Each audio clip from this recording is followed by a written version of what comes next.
How's everyone? Awesome. Good. Thank you again, everybody, for coming out. We got a great lineup here today, so we're just going to dive right into it. So we like to start always with our disclaimer. We can always basically preface this by saying that you may have success in real estate investing, you may not. In a lot of instances, it is very wise to have a good understanding of what you're doing and talking to the professionals involved before you go headfirst into something, right? So again, we are here to provide guidance, education, consulting resources, all that type of thing. Every once in a while, we do get professionals in the room, like lawyers and accountants and that type of thing. I am not either one of those, so don't take my advice as either professional accounting or legal on that aspect. And again, make sure that in all those situations, you are getting the proper advice. So, any attendee of Careia meetings, presentations, events, or any Careia member has full intent of releasing from liability any loss due to the user's reliance on any information obtained by Careia Presentations or the presenters. We do not guarantee the outcomes for any investor utilizing the information we present, as each situation is unique due to the actions and diligence by the investor and uncontrollable circumstances, such as economic factors or unforeseeable discoveries upon purchasing properties, even after professional diligence, right? Sometimes you get thrown a curveball. Not everything works out as planned. Okay, so today's agenda. So my name is Sean Claremont. I'm going to be doing the introduction today for Careia. So we're going to spend about 10 minutes on that. Right after that, we are going to go around the room, get everybody to introduce yourselves, tell us a little bit about yourself, what you're hoping to get out of today, and what you're hoping to get out of your investing careers. Jonathan Jacobson with Broder Homes is actually our sponsor presenter today, so he will be speaking for about an hour. After that, we're going to have a break for about 15 minutes. Good networking event. Gives everybody a chance to have a bio break and everything else. John Simcoe, all the way here from Kelowna, actually drove in yesterday to come out and speak with us. So thank you for making the trip, John. And then after that, we are going to go into open discussion and deal presentations. So, Careia, why exactly are we here? So, Careia has a mission to be the premier real estate investing association in Central Alberta with a principal focus on education, networking, and creative opportunities. Our vision is really for everybody to attain financial freedom through real estate and investing. Some of our sponsors, so Broder Homes, of course, who is our sponsor presenter here today. The Place to Mortgage with Danelle Cole, she's actually just out in the hallway. Cindy Dooley Real Estate, just at the back of the room. Serta Property Inspections with Alex Floric. FBC Accounting, they actually just came and spoke to us, I think it was about 2 months ago when they came up. The Realty Store with Matt Laverne, he's spoken here before in the past in regards to property management and tenant management. And Solomon Financial Group, who is also gracious enough to give us this fantastic facility to be able to do these meetings in. So your management team at Careia. So Cindy Dooley is our president. I am one of the directors on the executive side of things. Danelle Cole is our corporate secretary, and Kevin Radoulier is our treasurer. One of the things that we did want to point out is that Careia is actually going to be having its first AGM, annual general meeting, as a nonprofit association, and that is going to be sometime this summer.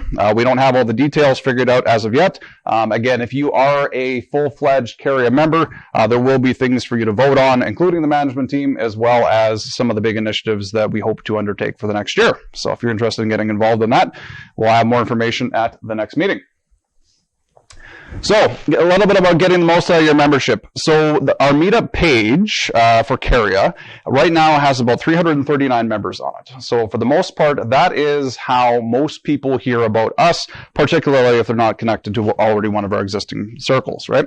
So, last month we had about 333, so those numbers are going up. Our Facebook page went from 110 to 121 likes, always a good thing. And again, that is also very public, broad information. And if you are a full member of Careia, you also have access to our group, which is, again, a very private and focused group. Some of the things on there specifically, we talk about posting deals available to it. If somebody has a deal posted and you'd like to participate in it one way or the other, you can respond to it. Great tool for networking, as well as all of our events and everything get posted on our Facebook site, as well as Meetup. So that is the Central Alberta Real Estate Investment Association Careia members only group. So if you're a member and you're not in there already, please join it. Two other things to make note of is that we have administrators in the room that do have access to both the Central Alberta Landlord and Property Owner Tenant Info Facebook group, which is fantastic, particularly if you are a landlord, because you can run people's names through here. And if other landlords have had terrible situations with them, you might just be able to dodge a bullet before taking it yourself. Also, the Central Alberta Landlord Association, CALA, and that is a sister group of Careia, and we run that page ourselves.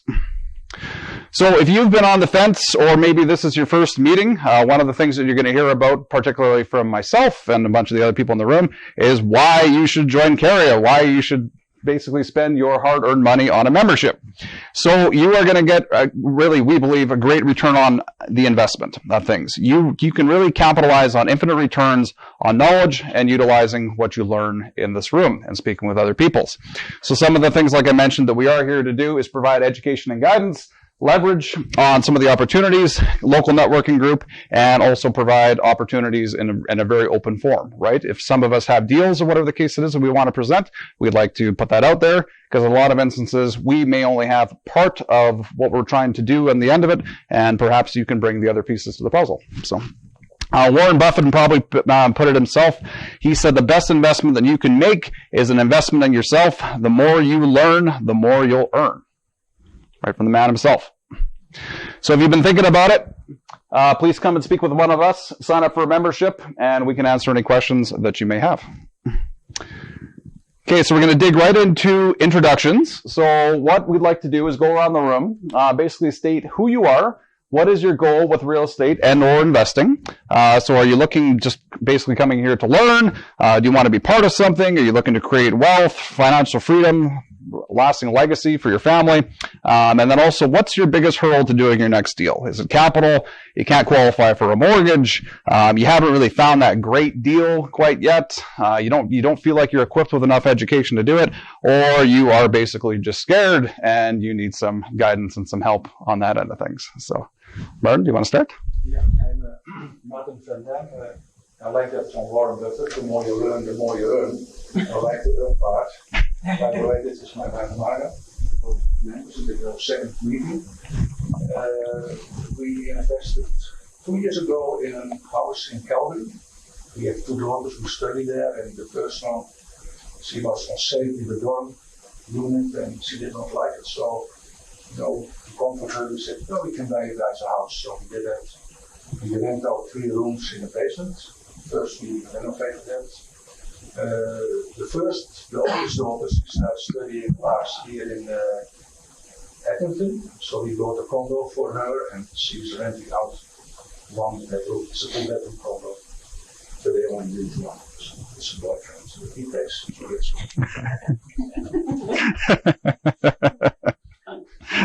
Something has to be free. So. Yeah. What is our goal? Yeah. We are dubbing what to do, if we still have some cash, and I believe in investing in real estate. So far, we did it already. We live now 19 years here in Holland. We bought already a land, and later we sold it, so that was a nice start. You can earn much more with trading something than working. That's what we found out really quick. So, we started here with a farm.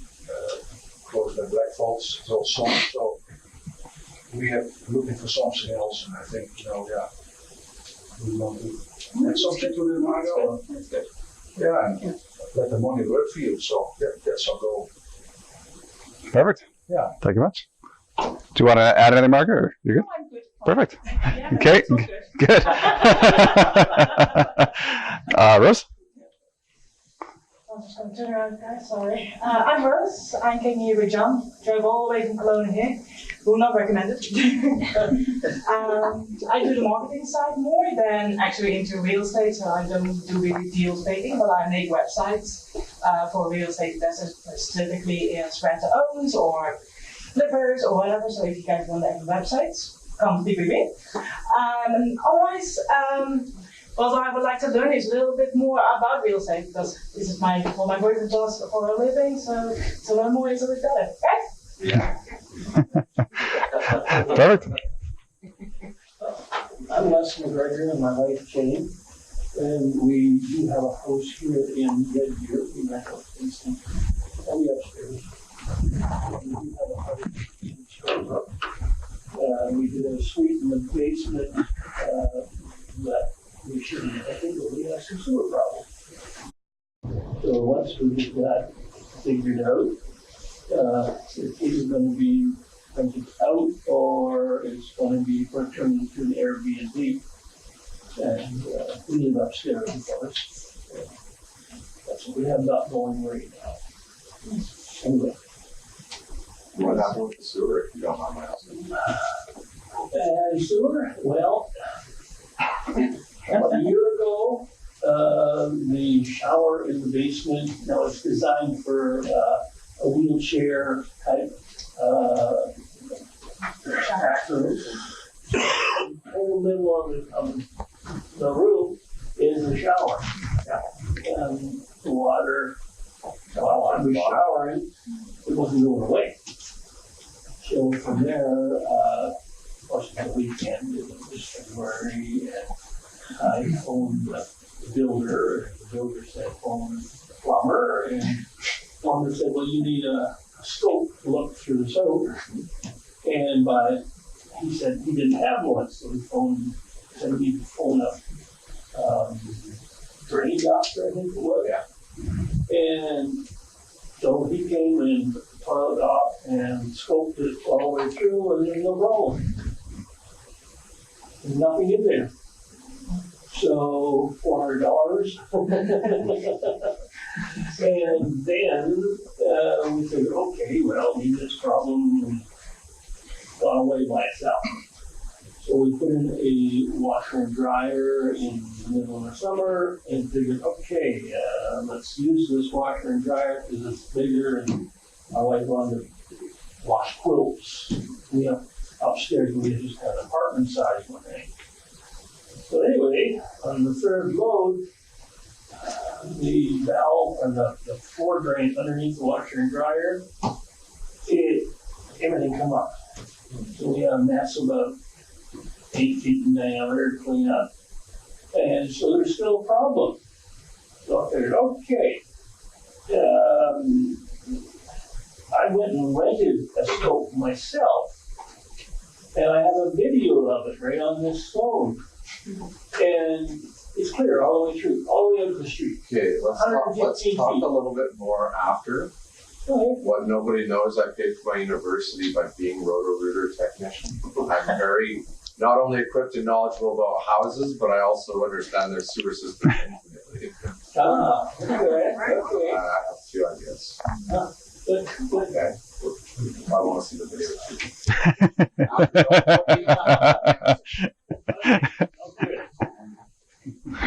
Yourself? My name is Zach Nugent. This is my first meeting.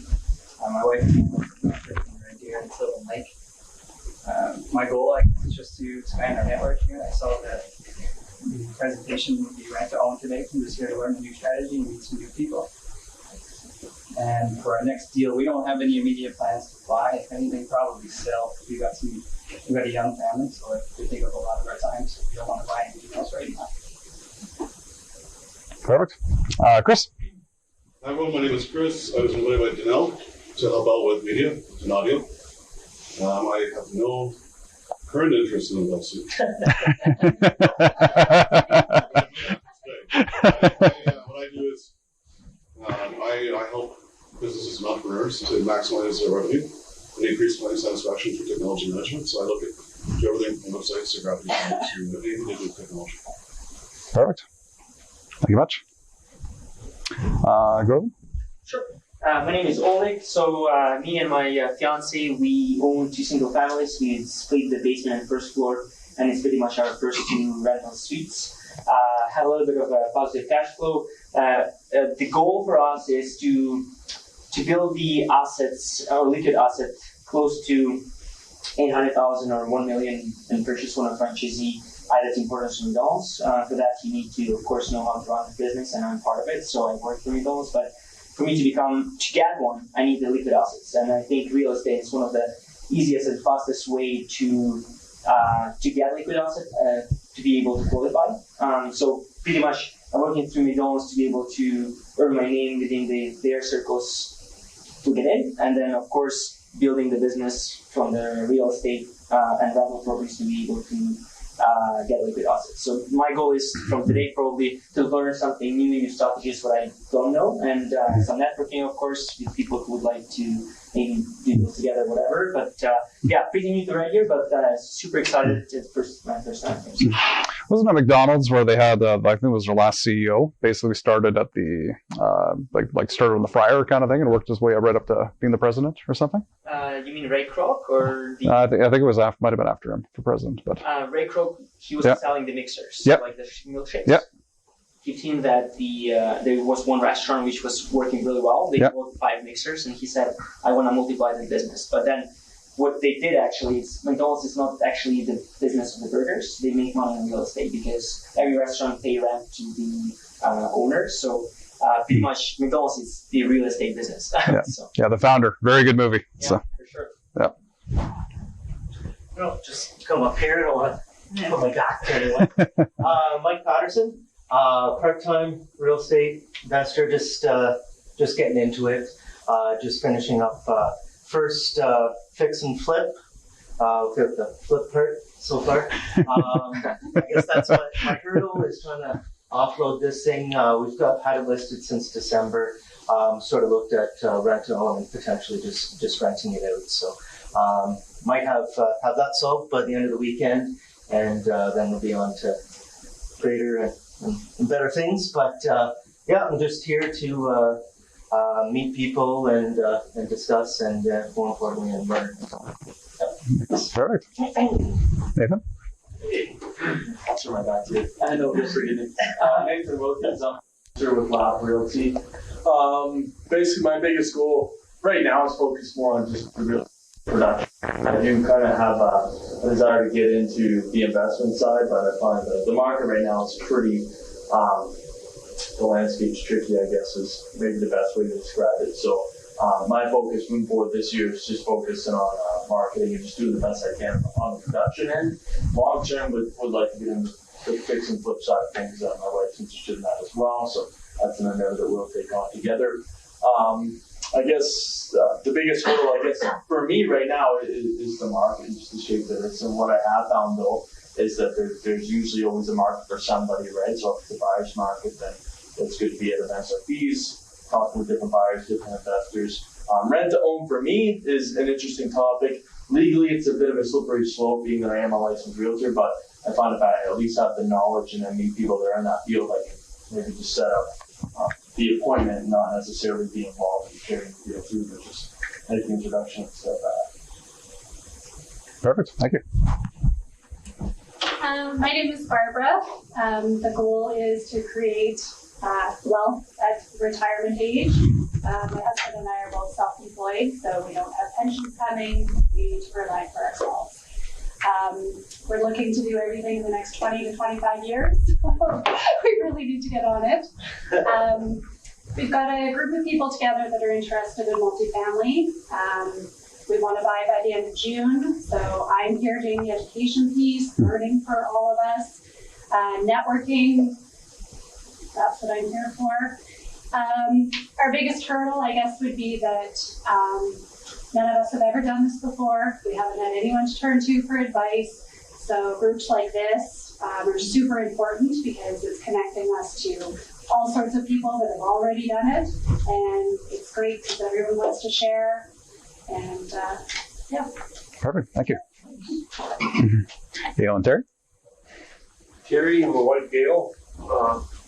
We're from Innisfail, and we have a few rental properties in Innisfail. I don't know what we want to do. The hardest part is just pulling the trigger on a deal. There's always finding something wrong with it. Scared. Looking for more multifamily, maybe. Smaller, bigger deals, bigger suites.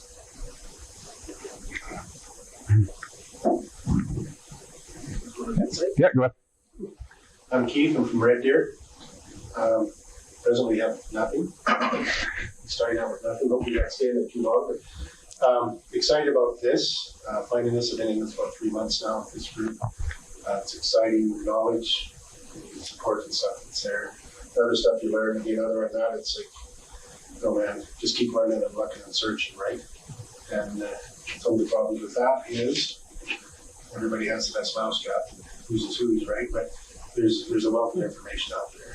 And so I'm excited about this today. Just to say the one thing, I don't know which way I really want to go yet, but maybe that's part of the problem.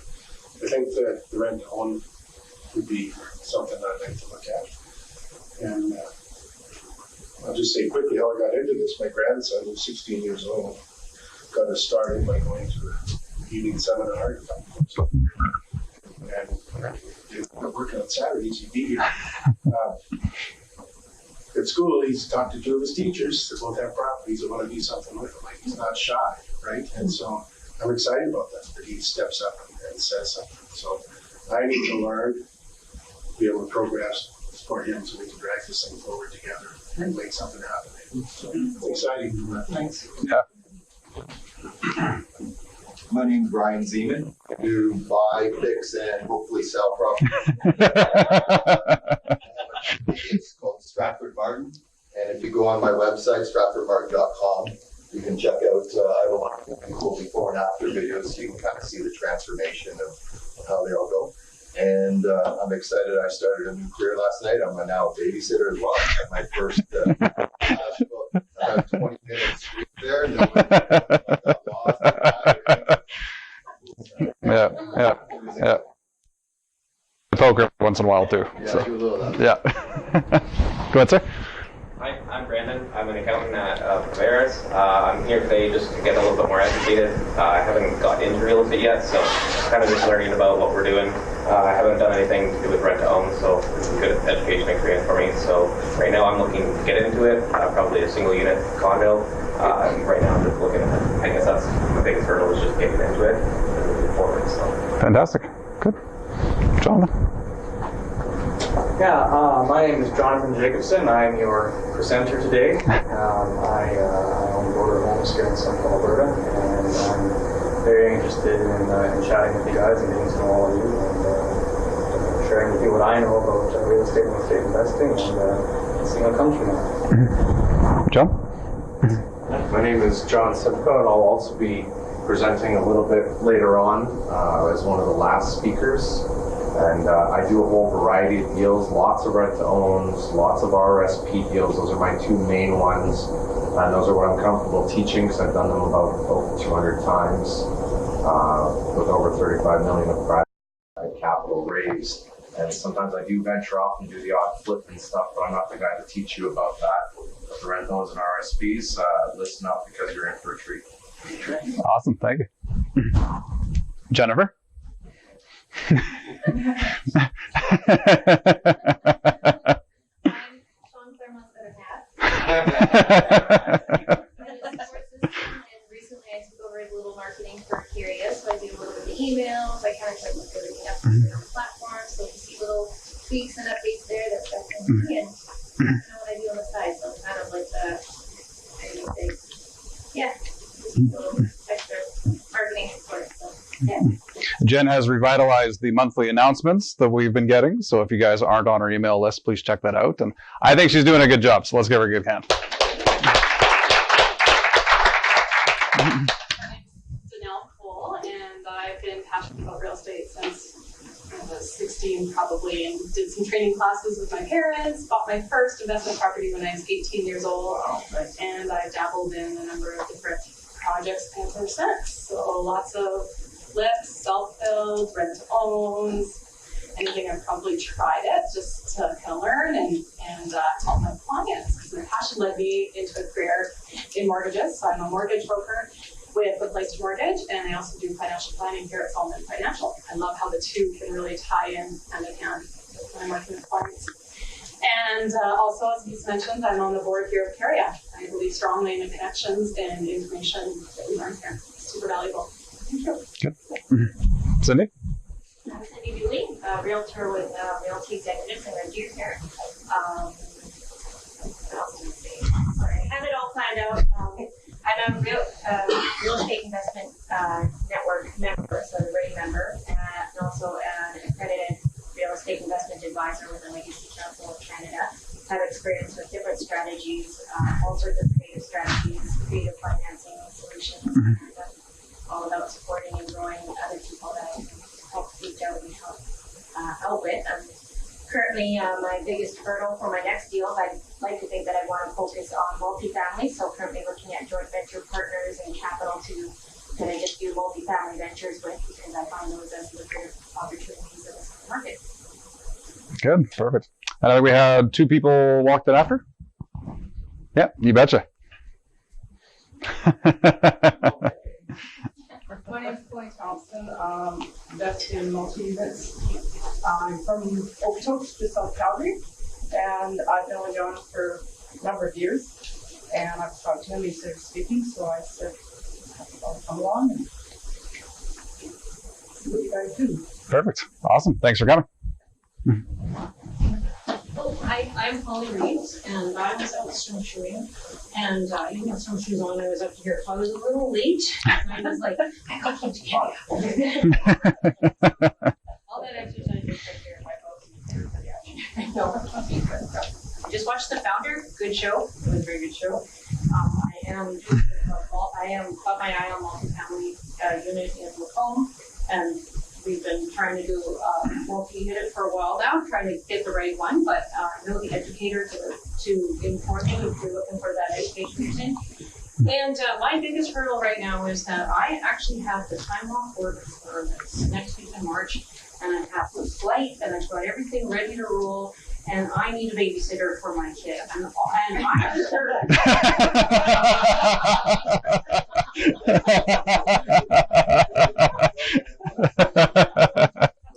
I didn't get to go to the rain this last weekend, and there's the Profit of the Fairies group that they are having their 3-day event. And there's see someone stay at my house. Just that's all.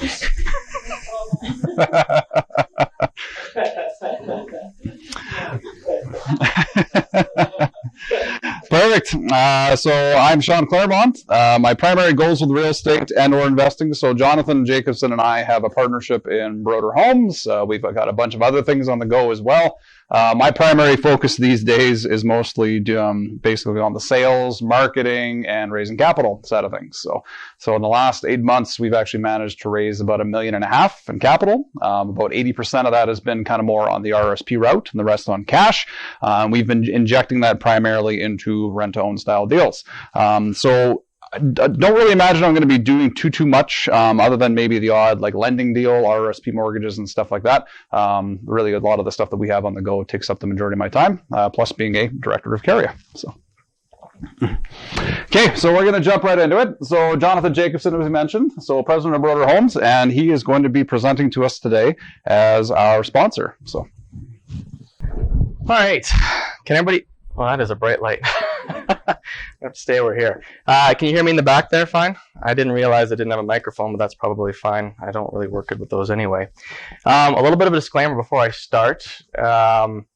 I had a bit of a meme moment when I was making my presentation. And you guys ever seen that meme? It's kind of a pretty standard profile where it's like how I view myself, how my girlfriend views me, you know, how my mom views me, and how the world views me. Okay.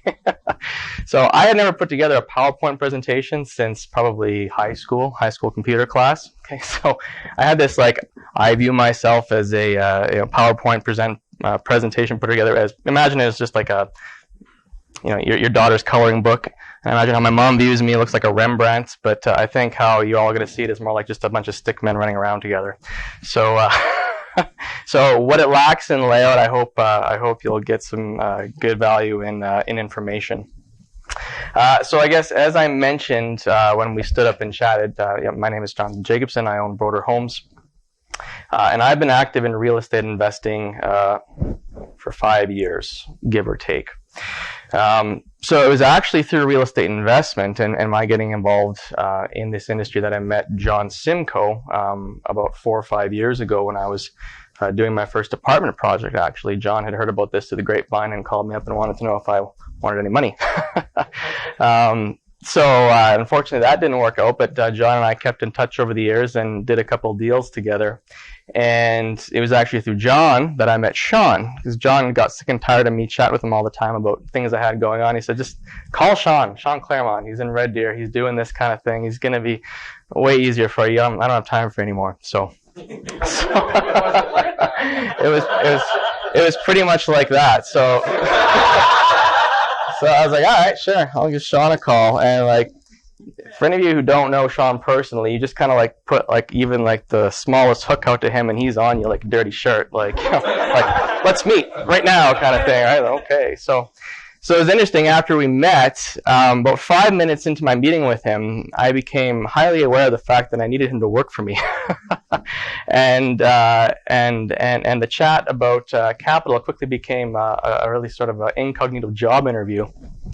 And then what happened after that was about 3 months of hot and heavy pursuit on my part, and he finally succumbed. And of course, he's been working with me since July. So one other thing too, when Sean asked me to come and present, I said, yeah, sure, that sounds good. It's a good opportunity for me to meet some people, get out there and chat about what we do. And I just assumed I'd be talking for about 10 to 15 minutes about something very specific in real estate that I could lend some light on. And I kind of had an idea what I wanted to talk about. And then about 2 weeks ago, I thought, I better confirm with Sean on what I'm doing here. So I said, Sean, how long is it supposed to be? He's like, about an hour and a half. I was like, oh, an hour? Okay. Wow, I guess I'm going to have to add some content to what we're doing here. So I have done that. So I was really thinking, what in the world can I share with you guys that's going to be relevant? Because my background is in new home construction and in development, and unless that's what you guys are interested in doing, maybe it's not as relevant. But then I thought, well, what I can really share with you is what I know best, which is that, and really how the new home building industry and new home market, how it has built and evolved over the last 15 years, really colors everything in real estate now. And I'm going to share that with you and go over it. And hopefully, even if what I have to present to you is not something that's of interest to you for things that you want to get involved with, at the very least, this information can assist you in all the deals that you're making and giving you this information and how that's going to affect the outcome. So, like I said, got involved in real estate investing 5 years ago, but I actually started building when I was 24 years old. So 2005 is when I started. So really after leaving grad school without graduating, I had a whole bunch of student loans and I wanted to pay them off. So I created a joint venture arrangement and I built a spec home. And this is a picture of the first spec home I did on the interior. And the reason why I'm showing this railing is probably the most important thing I've ever done emblematically. I had ran out of money to hire a finishing carpenter, and so I ran back and forth to Windsor Plywood here in town for about 3 days, finally figured out how to do it myself. And of anything else I've done, that's probably been the hardest and proudest thing I've done. Sean, just for information, this is literally the same plan as 49 Murphy. So that was the first one there. So really, not seeing any good reason to stop doing what I was doing, I continued on, and 14 years later, I've got a building company that's completed well over 250 homes here in central Alberta, numerous renovations, and several multifamily developments. But again, like I said, not too interested in that.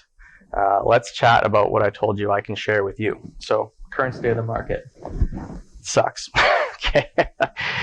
If any of you are involved in flips, and I've heard some of you are involved in flips, and if any of you have tried to sell your personal home, recently, you will know that this is one of the softest markets to sell housing in more than 2 decades. Okay. Now, I've spent the better part of 2 years really kind of getting to the bottom of this in my mind of how this happened, where we go from here, especially in terms of what I do. And I'm very happy to share these findings with you. Now, many folks like to point to the drop in oil price of 2015 as really the cause of our problems here. And the truth is that the sudden price drop didn't cause our problems. They really were just the straw that broke the camel's back. Okay, the match that lit the kindling, so to speak. And believe me, there was a lot of kindling everywhere, especially in hindsight. So if we really want to look back where this started, we got to go all the way back to the early 2000s. Okay, good old Ralph. In 2001, Ralph Klein had eliminated our net debt. We had a province that was running surpluses with the lowest combined tax rate of any subnational jurisdiction in North America. And on top of that, for the next 6 years, the price of oil would steadily climb from $32 a barrel to, in some markets, $160 by 2008. So we had this amazing thing called the Alberta Advantage. You guys remember that? Okay, Alberta Advantage. Low taxes, minimal government interference, maximum economic activity. And the results were quite predictable. Alberta had the highest GDP of any subnational district in North America, and it really wasn't even close.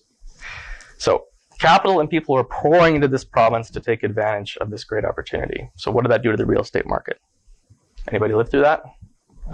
It's like unprecedented, right? Just crazy. Unprecedented strength. People would purchase homes, and within 6 months, they'd seen a 10 to 20% appreciation in their asset. Okay, as a builder during that time, and unfortunately, I missed this particular one, but a lot of my colleagues tell me about how they'd be building a house for a client, and if there was any issue during the walkthrough, during the build, where the client had a problem, they just say, "No, I'm buying it back," because they could literally make $100,000 more by buying it back and selling it than they had pre-sold the build for. It was crazy. It's just, I don't even know what that must be like. That's nuts. But anyway, a huge influx of people and capital obviously creates the bull market, but really put lighter fluid on this whole state of affairs was the mortgage qualifying rules. Now, we got a mortgage broker in the back, so if any of this is incorrect, please feel free to correct me, but I did the research, and this is what it was telling me. So scream out if this is incorrect. But prior to 2008, the rules were tremendously easier than they are now. Has anybody here worked with clients or in any of your real estate businesses? Are you trying to sell it and you're just having issues getting people qualified to buy? Yes, sir. Yeah? Okay. So now I'm sure you've heard of that from time to time. Yeah. Okay. So prior to 2008, this is what it was like to qualify for a mortgage. Okay. So we had 100% financing options available. Okay. Literally actual zero down, no funny business mortgages. Okay. 40-year amortizations. Okay. Cashback mortgages. 95% loan to value on refinancing. If any of you are involved in fix and flips, can you imagine what you could do with 95% refinancing? I mean, it would absolutely change your world. Okay, 5% on rental properties, 5% down, and no limits to your GDS ratios if you had strong credit. Okay, so is that all correct to know? Okay, well there you go. Yeah, I mean, so I'm looking at this, and as I was reading this, my mind was just blown because I can't even imagine what it'd been like to operate in that kind of an environment. So it really was a crazy time to be in real estate. So in Calgary alone, single-family home prices went from $220,000, on an average of $220,000 in March of 2002, to $510,000 in March of 2007. Okay, and of course it was all fueled by this influx of capital and extraordinarily easily qualifying. Okay, so then the U.S. crash of 2008 happens. And fortunately, or actually maybe unfortunately in hindsight, we were largely spared here in Canada. So the price of oil dipped briefly, but it has largely recovered in 6 months. And strong demand for our oil kept our housing market relatively intact. But a couple of things that started to creep in and that were creating cracks in the foundation. And I'm sorry, that's the best picture I could find of a crack in a foundation. It looks terrible. Okay. So first, really after a tremendous effort to get Alberta debt-free, our provincial government started slipping back into structural deficits. Okay. Now, by 2006, Alberta had net assets of $44.6 billion, and we were running surpluses. So, we had $44.6 billion banked. Okay. But after 2007, structural deficits started to creep back in. Okay. And they were justified at the time because we were saying, well, we have an infrastructure deficit. We've got spending we got to catch up on. We're not actually going into debt because we've got net assets. It's really not a big problem. And we're anticipating a lot of revenue coming in down the road. So we got to get this done. And honestly, nobody paid attention because we're in the middle of this gigantic economic orgy, essentially. And nobody wanted to pay attention to the fiscal hawks who were screaming in the corner, this is crazy. We can't do this. And that, it should be fine. So yeah, nobody paid attention to it, but that was the first crack that appeared. Second, and this is going to come back in the talk a lot here, so I really want you to try to get your heads wrapped around this, especially for how new housing affects everything that's going on here, is that a gigantic spec market for single housing family developed. Okay, now from 2001 to, well, really 2014, really everybody and their dog were trying to get into a house, especially a new house. Okay, and it really was just a guaranteed way to make money.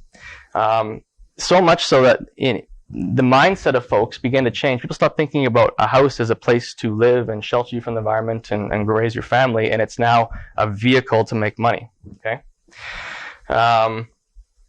So again, if we couple that with super easy financing approvals and tons of capital flowing into the province, okay, it creates an absolute feeding frenzy in the spec market. Okay, to fill this demand, new builders sprung up everywhere. I know, I was one of them. Okay, and existing builders dramatically increased their production.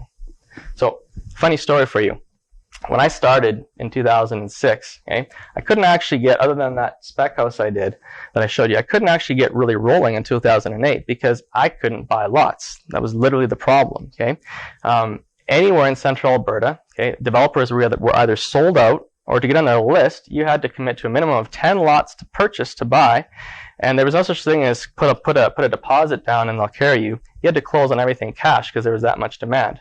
So to get into the market as a builder, you had to have about $1 million to $1.5 million in liquid capital available just to buy your land, and then you got to go build the house. Okay, so I mean, again, that is so opposite to what the market is right now that it's kind of difficult to imagine. But that was truly the biggest impediment to what I was facing back in 06. So I finally got rolling in 08, just in time for the first market crash, but that's a different story. It doesn't matter here. So anyway, so the result of this, regardless, this huge spec market that developed is that we have a gigantic increase in the residential building industry. And this residential building industry buttered its bread on the spec market. And the spec market genuinely sustained that action. Okay? But for any of you who study markets, you will know that spec markets are generally the ones that are most susceptible to a crash. Okay? Why is that? Does anybody know? Is it due to not being able to compete with what resale can sell? Sort of. That's a good thought. It's because the underlying demand for a spec market is not the product you're selling. It's the potential for appreciation. Okay? So as long as there's a potential for appreciation and making money, there's demand for that, right? Okay? But as soon as that profit potential is gone, there's no actual underlying demand for the house, okay? The demand is for my ability to make money on this house, okay? Okay, so if the economic conditions that drove that asset increase have gone away, you know, poof, the market disappears, okay? So by 2015, and did that make sense to everybody? Sorry, I sometimes don't speak that clearly about these things, but as long as it makes sense. So by 2015, literally over 50% of the new homes that were being built in Alberta are built for the spec market. Okay. Third, okay. And I don't want to hash on this too much because we're all sick and tired of talking about pipelines. It's been talked to death, but really, and this is important, really the great underwriter of our prosperity in Alberta here is eroding, and that's of course oil, and specifically market access. Now we all know the history of pipelines, but long story short, all that government spending, that government deficit spending that started to happen in 2007, it was predicated on the notion that production increases that the government knew were going to happen. The government talks to these big companies. They know they're planning on doubling their production over the next 15 years, and they're making the assumption, okay, if we're going to double production, you know, the price of oil, say, is going to average $80 to $85 a barrel. You know, if we're getting 120, 80 should be pretty good. You know, we've got 10 years to get our market access issues figured out with, pipelines. Should be fine. You know, we should be able to spend this money and it should be good. Okay. So back in 2007, who could have predicted that 4 major pipelines would be canceled? Okay. Who could have predicted the crash in the price of oil? Who could have predicted all these kind of things? So, so the systemic issues that had started to creep into our hydrocarbon industry really were another crack in the foundation, that nobody was paying attention to. And fourth, and really most relevant for the real estate industry, is regulatory changes that started to decrease financing qualification. Okay, and I'm going to go over some of these. So, in 2008, we eliminated 100% financing. That was no longer possible. Okay? Decreased in the maximum amortizations from 40 to 35 years. Okay? Introduction of minimum credit scores. 2010, minimum down payment for rental properties moved from 20% to 5%. Okay? 2011, decrease in maximum amortizations for conventional mortgages from 35 to 30. So in 3 years, we've gone from 40-year amortizations down to 30-year amortizations. Okay, 2011, we used to have that 95% refinancing. Okay, now we're down to 85%. Okay, I didn't even know these things existed. Elimination of mortgage insurance on HELOCs. I had no idea you could get a HELOC with mortgage insurance back in the day. That's crazy. Shannon's just kind of like nodding her head to everything I'm saying back here with this sort of like depressed nod. Yeah. Okay. Amortize in 2012, amortizations for mortgages with less than 20% down dropped from 30 to 25. So now we're at where we are now, 25-year amortizations on mortgages. Okay, max loan-to-value refinancings reduced 80%. A lot tougher guidelines for self-employed borrowers to use stated income products. Here's a big one for investors: elimination of equity lending without income support. Okay, that used to be a great tool to creatively finance real estate deals back in the day. And elimination of cashback mortgages. Okay, so I hope I'm painting a clear picture for you guys here. So starting really in 2008 with what happened in the U.S. and policy changes here, we had an eroding underlying financial system with structural deficits with the Alberta government. Problems with the great provider of our income, which is the oil industry. Okay, we have consistently downward pressure on people's ability to qualify for these mortgages. Okay, and the whole thing up until 2015 was being covered by this gigantic band-aid called high price of oil. Okay, so when the market crashed in 2015, and we went from $120 barrel oil down to 32, and all of a sudden there was no money left. Everybody took a look around and said, "Oh my God, like this is nuts." Okay, because the Alberta government had no extra streams of revenue. They were in a position where they had to run $10 billion deficits just to cover spending that had increased to that point there. Okay, all of a sudden you've looked at eliminating the entire reason why the spec market exists, which is people coming to Alberta, wanting to be here, wanting to be part of this great opportunity to be here. So that's going to make people want to buy, and everybody wants to be in real estate, and that makes it go up. Okay, so if all of a sudden that's gone, what's going to happen to the spec market? It's gone, right? Okay. So I hope I'm laying out again to you guys, the real tinder fire that had been built up at 2015. It's funny, when I was building this and doing this, I kind of give myself a kick in the head. I was like, I don't know why I didn't see this happening, from 2008 to 2015, because it was crazy. But the truth is, even with those mortgage rates changes that I talked to you about there, we didn't really see a ton of downturn in our ability to make sales up until 2015. It really wasn't terrible. I mean, I think on the fringes, you certainly would have seen that, but by and large, the majority of the buying market, was able to still purchase the product. And again, they were still being stimulated by that demand for spec product. Okay. But again, this was a bomb that was waiting to explode, and it has burned since then. So in the beginning, a lot of my colleagues who had been through several of these sort of cycles told me, and their opinion was, this is just going to be like 08. It's a blip in the market, a blip in the price of oil. We're back working again in no time. But there were fundamental differences this time. Okay. First, our Alberta advantage is up in smoke. Okay. Our provincial government had changed, different outlook, different priorities. Debt is now being accumulated, as I told you, and you guys all know this, at a rate of $10 billion a year. To give an idea of how much that is, at the height of our debt prior to Ralph Klein coming to power, we had total debt of $8.3 billion, okay, total. So we are now going into deficit, or going into debt more every year than the total amount that had ever accumulated prior to this, okay? And again, this is all because of gigantic spending increases that have been occurred, for the 10 years prior, that were based on the idea you could kick the can down the road and we're going to get all this money from this oil, from these pipelines, that turned out actually didn't materialize, okay? So now we're kind of caught, between a rock and a hard place. But regardless, our Alberta advantage is gone.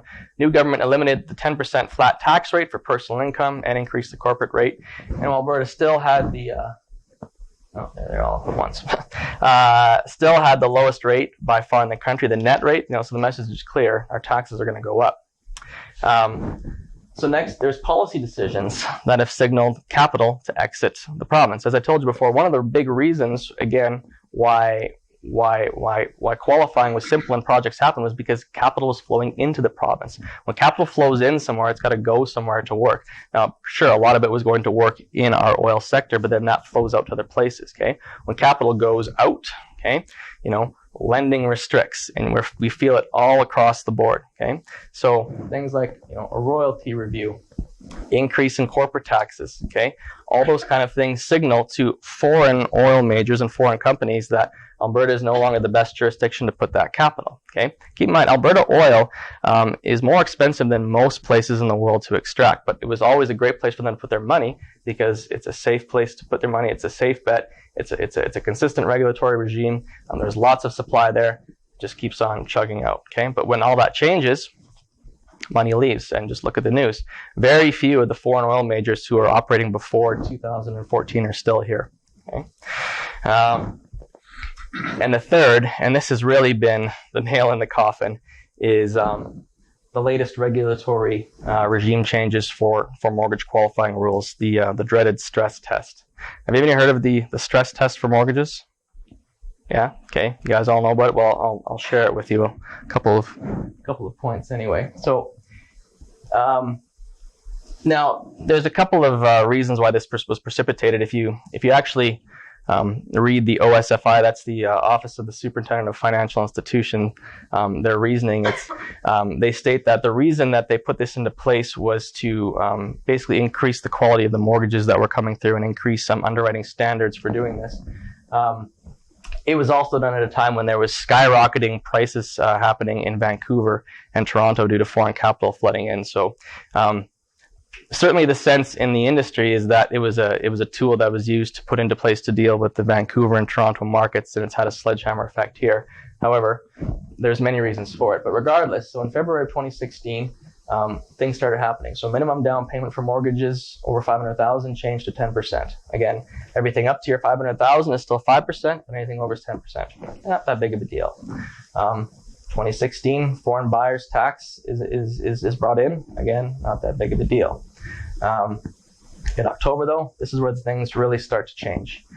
A stress test for high ratio mortgages. So basically, all mortgages with less than 20% down have to qualify at the Bank of Canada 5-year posted rate.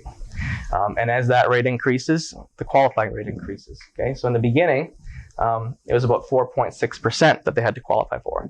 Now it's over 5.5%. Okay, and in January 2018, the final change, it now applies to all residential mortgages that have even up to 20% down. Okay, so why this is so relevant in central Alberta for sure, and I would imagine the rest of Alberta, and why this has impacted us here, is because the cumulative effect of these regulatory changes.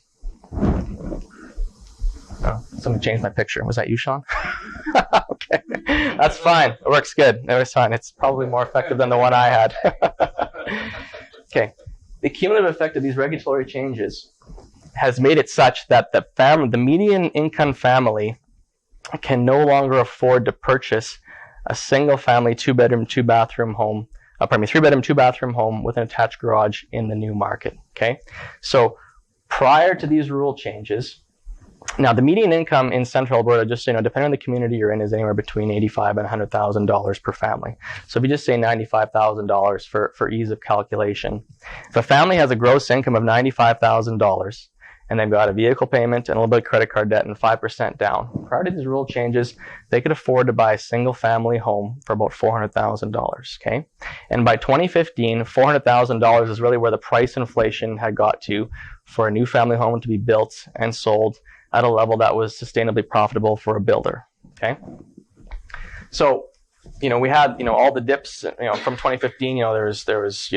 selling bad product and all that kind of stuff. But where the market has settled out now is a place that's upside down. Okay, because that family now can only qualify for about $350,000. Okay, so you can certainly build a new house and sell it for $350,000. The problem is it's a tiny, terrible house, and nobody wants to buy it. Okay, and because of that, that has turned the spec market upside down. Okay. So as I told you before, with the spec market, okay, the demand is the ability to make profit. Okay, so new housing now has become like what new cars used to be. Okay, or what new cars are actually. If you buy a new car, you drive it off the lot, it depreciates by at least 20%. Right? It used to always be with housing, if it was new, you buy it and it's going to appreciate. It's not going to be worth less. Right? So now, literally, as soon as you buy a new house, if you bought it direct from a builder, not on the spec market, it is going to be worth 10% less than what you purchased it for. Okay. Now, again, you guys aren't builders, you're not developers, you're not interested in that. But again, it really is going to flavor a lot of the discussions moving forward here to understand this.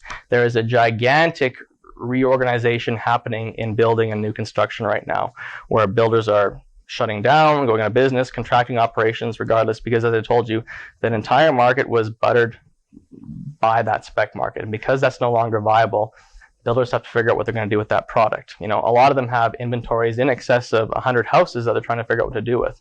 You know, a lot of them are trying to figure out, are we going to rent them out? Are we just going to dump them and walk away from this? All this kind of thing. So it's putting tremendous downward pressure on the market as a whole. Okay. So again, I'm going to refer to this as we go along here, but the net of this really is that we have a very segmented housing market in Alberta now. Okay, so for a developer, there is money to be made in the custom market. Again, not relevant to what we're talking about here, the rental market and the multifamily market.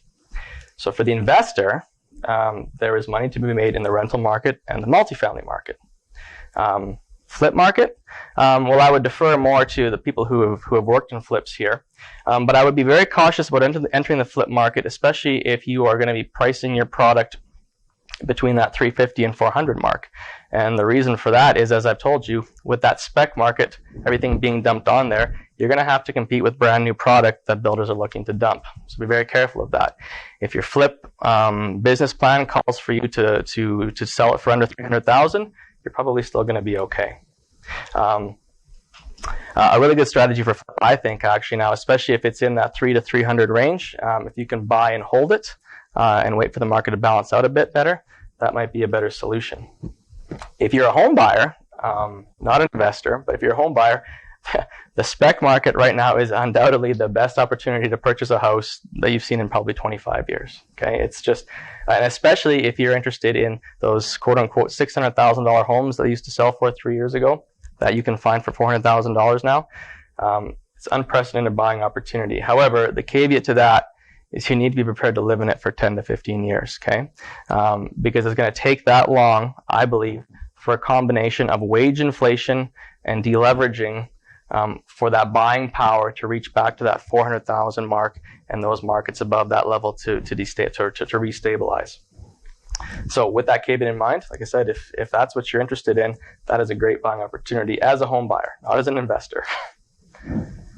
Okay, so as an investor, what does this mean to all of you? Okay, so first, you've got to be very, very wise with your capital. Okay, this is definitely not the market that you can just get in and the high tide will raise all ships. Okay, so thinking about this strategically, and I've just outlaid a huge overview as to why it has become increasingly difficult to purchase a home in Alberta, particularly a brand new home.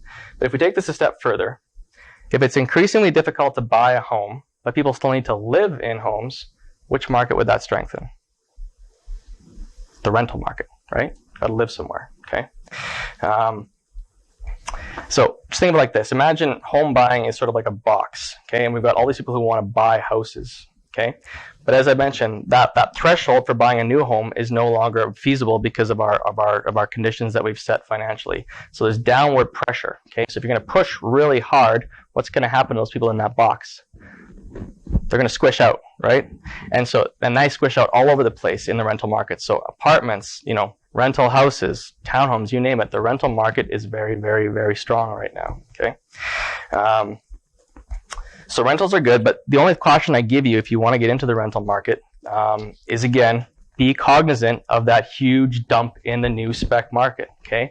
One of the things that builders are doing right now in central Alberta is putting huge inventory, 60 to 100 houses plus of houses that are on the spec market onto the rental market, okay? So if you're buying a new house, if you're buying a single family house or even a duplex for that matter, and your pro forma calls for you to rent it out at the market rates for a new house, okay, just be careful of that, okay, because you're going to be in competition with brand new houses as well too, okay?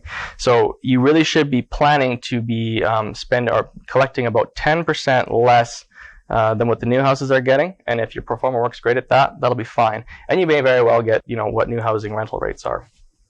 But just keep that in mind when you're doing a buy and hold for single family or detached or semi-detached. And just for some information for you guys, in case you're not aware, so a brand new single family 3-bedroom, 2-bathroom home with an attached garage in Central Alberta, pretty well anywhere, is going to rent out for between $1,650 and $1,800 a month plus utilities. Okay, so another great option to get into, if you have the ability, is high density multifamily. Okay, apartments are always great investments over the long run. If you have the ability to get into a brand new building, you will typically pay a little bit more up front, but you will genuinely make that back over a 10-year hold period, especially if the building's got things like solar or photovoltaic cells or anything like that, because your operating costs are going to be substantially lower.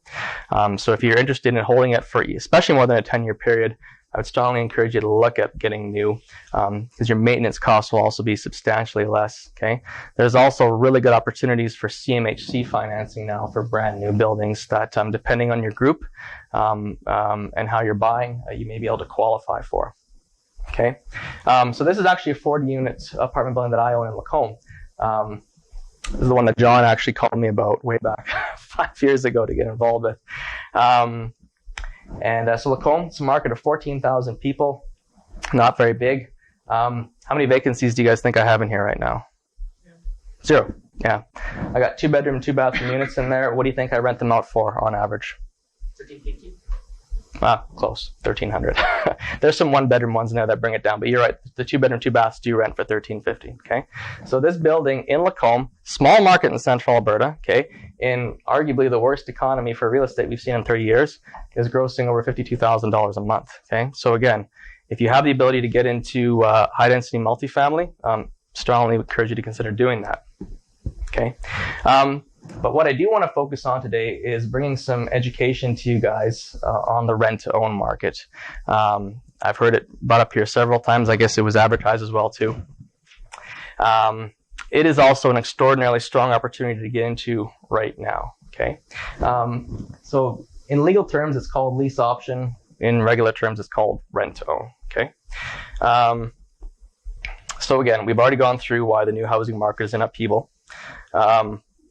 But the short answer is the bulk of the people who want to buy homes can't qualify to buy the homes they want right now. Okay, but here's the thing. Okay, a lot of folks still really want to buy that new home. Okay, and for many people, moving out of lower end rental housing in derelict neighborhoods and into brand new subdivisions and homes with modern amenities, good warranties, etc., that in itself is a huge driving factor. Now, again, they're not investors like you guys. They're not really thinking about their ROI or anything like that. They're home buyers, okay? They want to buy the home. They want to provide that atmosphere for their family. That's their driving factor, okay? And that's where the opportunity lies. Now, rent-to-own is really just another name for subprime financing, okay? So these are clients who want to buy. They have most of the reason and the ability to buy right now. They just need some interim financing for a period of time to do that.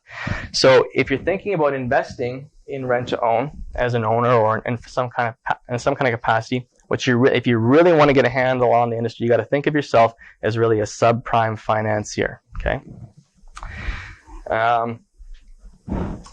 So a bit more about rent to own. For those of you who don't know a lot about it, I thought I'd take a few minutes to really kind of lay it out for you. Again, it's called a lease option legally, or rent to own. And it's really nothing new. It's been around quite a bit, and it's quite commonly used in furniture and the home furnishing business. So in essence, the customer makes 2 payments on a monthly basis, rent and equity. And in industry parlance, equity can be referred to as either option payment, equity, down payment, you name it. It's the second component of the payment, okay? The rent goes towards your income as a real estate investing owner, and the equity goes toward the down payment for the future purchase of the product. Now, because the homes are being leased for an average of 3 years, the customer signs a contract to pay a price that is higher than today's value. Okay, the customer is required to put a deposit of at least $5,000 into trust. Well, I shouldn't say that. It's whatever you want as an investor. I strongly recommend they put at least a deposit of $5,000, and it's held in trust by you, in addition to the monthly payments. When the term of the lease is complete, the client then uses the down payment that they've saved up through their monthly payments with you to close on the house. And if they are unable to close on the house, you have the option as the seller and the owner to foreclose on that down payment. Now we'll get into why you shouldn't do that down the road, but I want to lay this out in the beginning because that ability to foreclose on that down payment is really your security to ensure that you are motivating your tenant buyers to purchase the home, and to give you some protection that if they do walk away from it, that you have the ability to come in and renovate the building and get it back to the level it needs to be to sell, certainly not at your own cost. So there are three methods of obtaining profit with rent to own. So the first, again, as I said, the rental income that you receive during the lease period. Okay. The second method is the capital gain that you receive when you close at the end of the lease.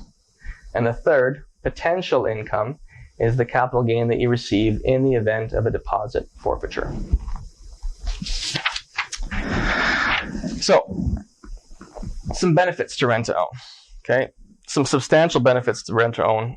And first, because you're dealing with a segment of the market that wants financing but can't get it, by that very nature, you're in a seller's market. Generally speaking, with a rent to own, you are always in the driver's seat because they want something that you can offer them, which is the ability to get into the house they want, and you're going to finance that. Now, you shouldn't take advantage of that because that's not good for business in the long run, but it just makes it a lot easier to structure deals that are going to work.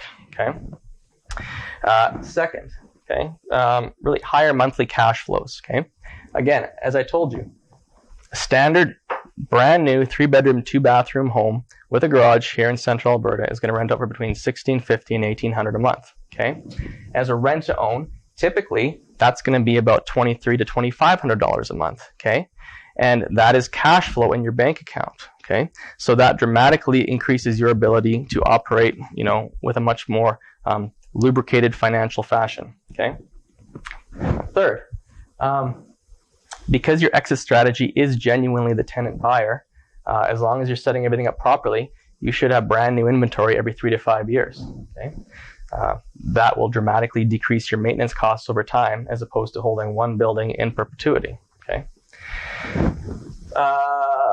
As I mentioned before, the deposit paid by the client, as well as the equity that they're building up every month, is a cash deposit that's necessary to deal with issues that may arise. Okay, if you're just renting, the onus is certainly on you to take that rent and manage it, properly for maintenance and issues like that. But with the cash deposit and the equity component, it adds a lot of buffer there for that. And finally, when it's done ethically, it is a genuinely great way to help families get into the homes they want. Okay, and if you're interested in being a real estate investor and establishing your brand in an area and really, doing this kind of thing, if you make sure that you're doing it properly and doing it ethically, it is a great way to establish yourself in the local real estate investing community. Now, there definitely are disadvantages. Okay, again, by its definition, you're dealing with subprime buyers. Okay, if you're going to manage it yourself, it's going to require a bit more maintenance, okay, than just doing a flip. When you're doing a flip, someone's going to buy it, and that's it, it's done. Okay, so it does require a bit more hands-on maintenance because of that. Second, and this is in direct contrast to the last point I brought up, if you do it unethically, it's very predatory. Okay, I'm sure all of you have heard terrible things about rent to own. This is why I probably call it lease option when I talk to people, because I don't like the association with it. And the most predatory thing about it is if in your underwriting and your placing of a client, you put someone in a home that will never have a possibility of qualifying for it. Okay.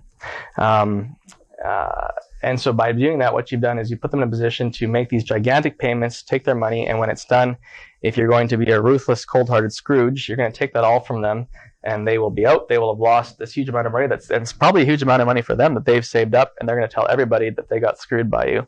Well, they probably did, because you knew for sure that they weren't going to be able to qualify for it. You haven't done anything wrong contractually, but it certainly isn't good to do ethically.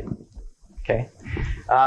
The other disadvantage is that even though it is a very simple concept, I know you all have grasped it, it's actually become a fairly complicated legal setup. Okay, and if you don't set your rent owns up correctly, you're going to put yourself in a position to not be able to close the deal. And for newbie rent owners who got into this, we've all got horror stories of, oh my God, I didn't realize I had to do that. Now, and you're going to have to have a very difficult conversation with your tenant as to why you're not going to be able to close. Okay?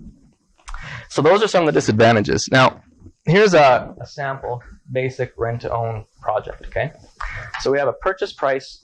This is your purchase price. You're buying a unit for $300,000. You've collected $5,000 deposit when your tenant buyer has signed their lease, okay? You're now going to collect $2,000 a month.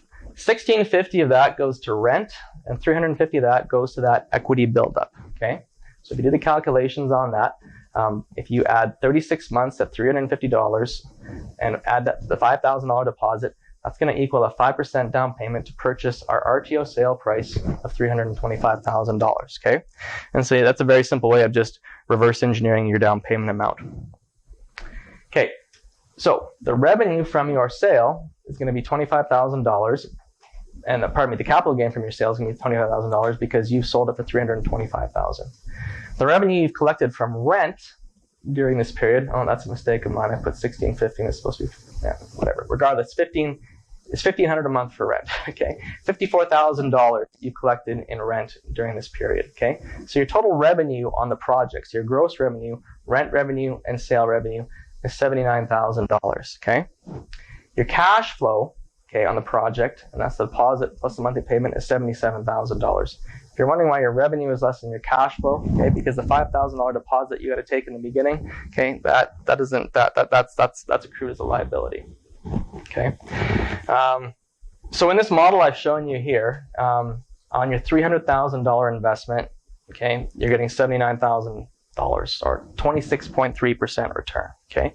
So if you prorate that out to an annual return, that's a cap rate of 8.7%. You guys all understand what a cap rate is? Essentially, your unleveraged return. Okay.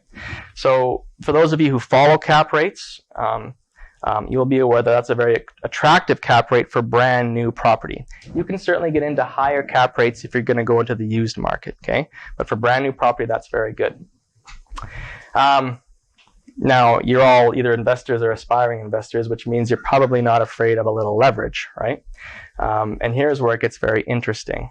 Okay, if you leverage a property like this at 80%, so that's assuming you're going to put 20% down, which is still very possible to do.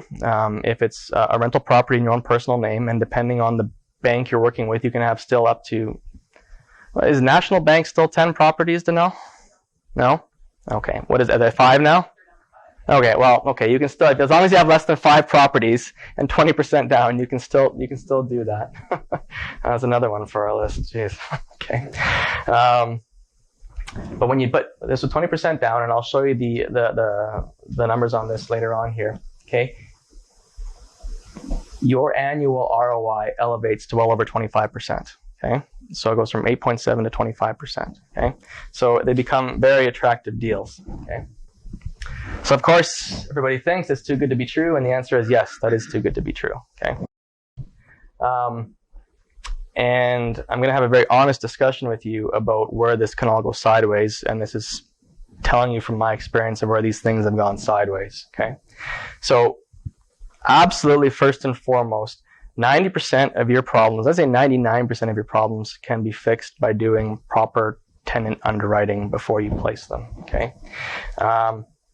You have to do your due diligence on this, okay? And I'll go into how we do it and how you can do it if you're going to do it on your own. But that, if I could stress nothing else than that, do your due diligence on your tenant buyers, even if it takes you an extra 5 months to place them. If you've convinced yourself that you're going to place and sell your properties via rent-to-own, take the extra time and find the tenant buyer that ticks every single one of your boxes for what you need to place to buy. And it will absolutely save you tens of thousands of dollars and infinitely more headaches in the long run, and you'll be very successful. Okay.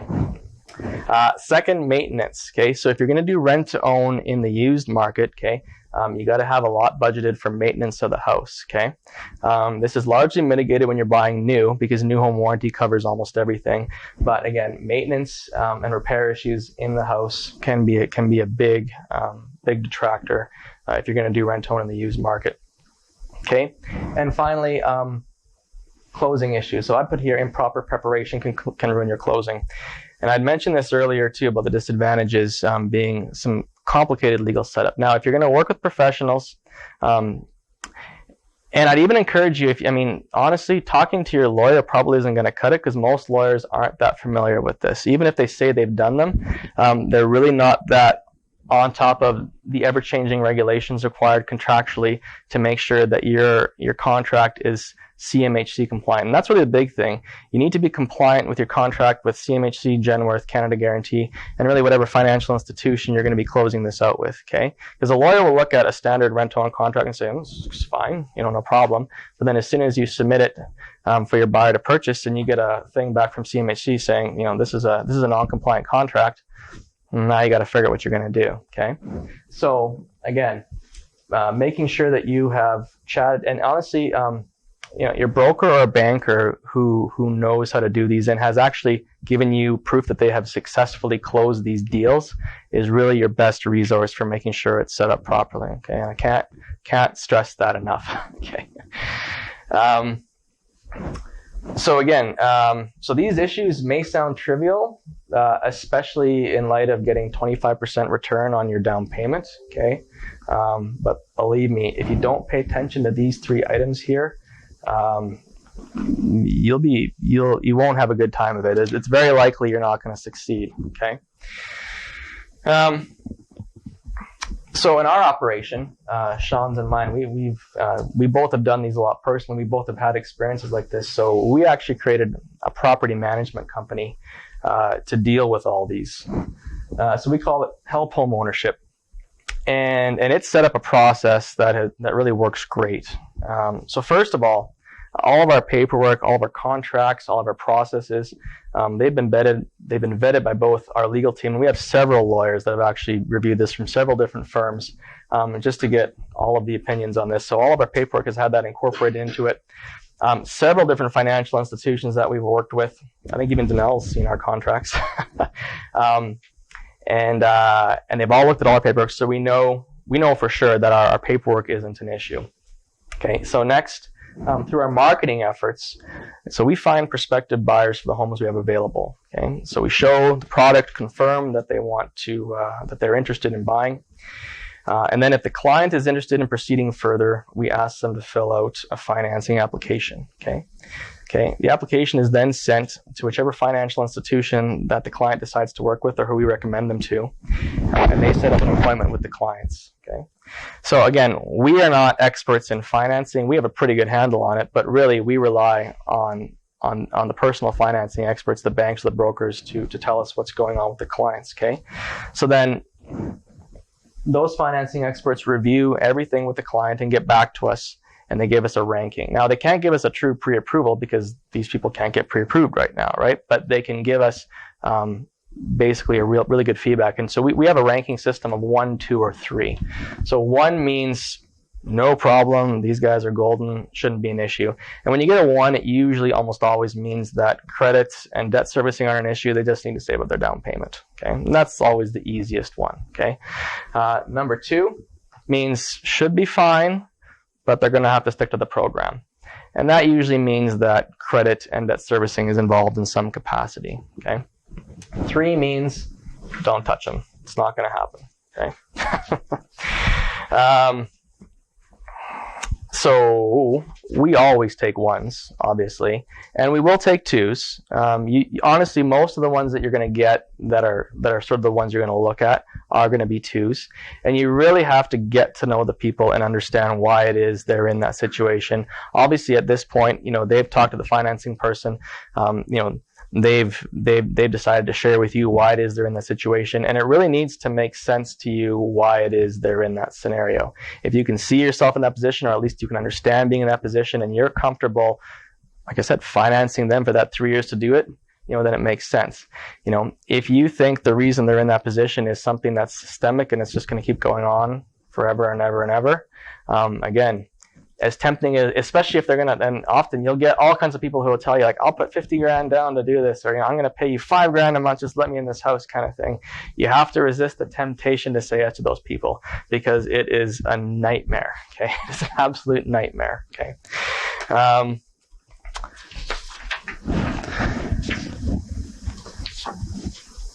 So regardless, as I said, I really spent 3 years dissecting this market, turning over like every rock, nook, and cranny and seeing what's profitable and what isn't. And I can tell you without a shadow of a doubt that new home rent to own is one of the best opportunities, especially for the beginning and intermediate investor.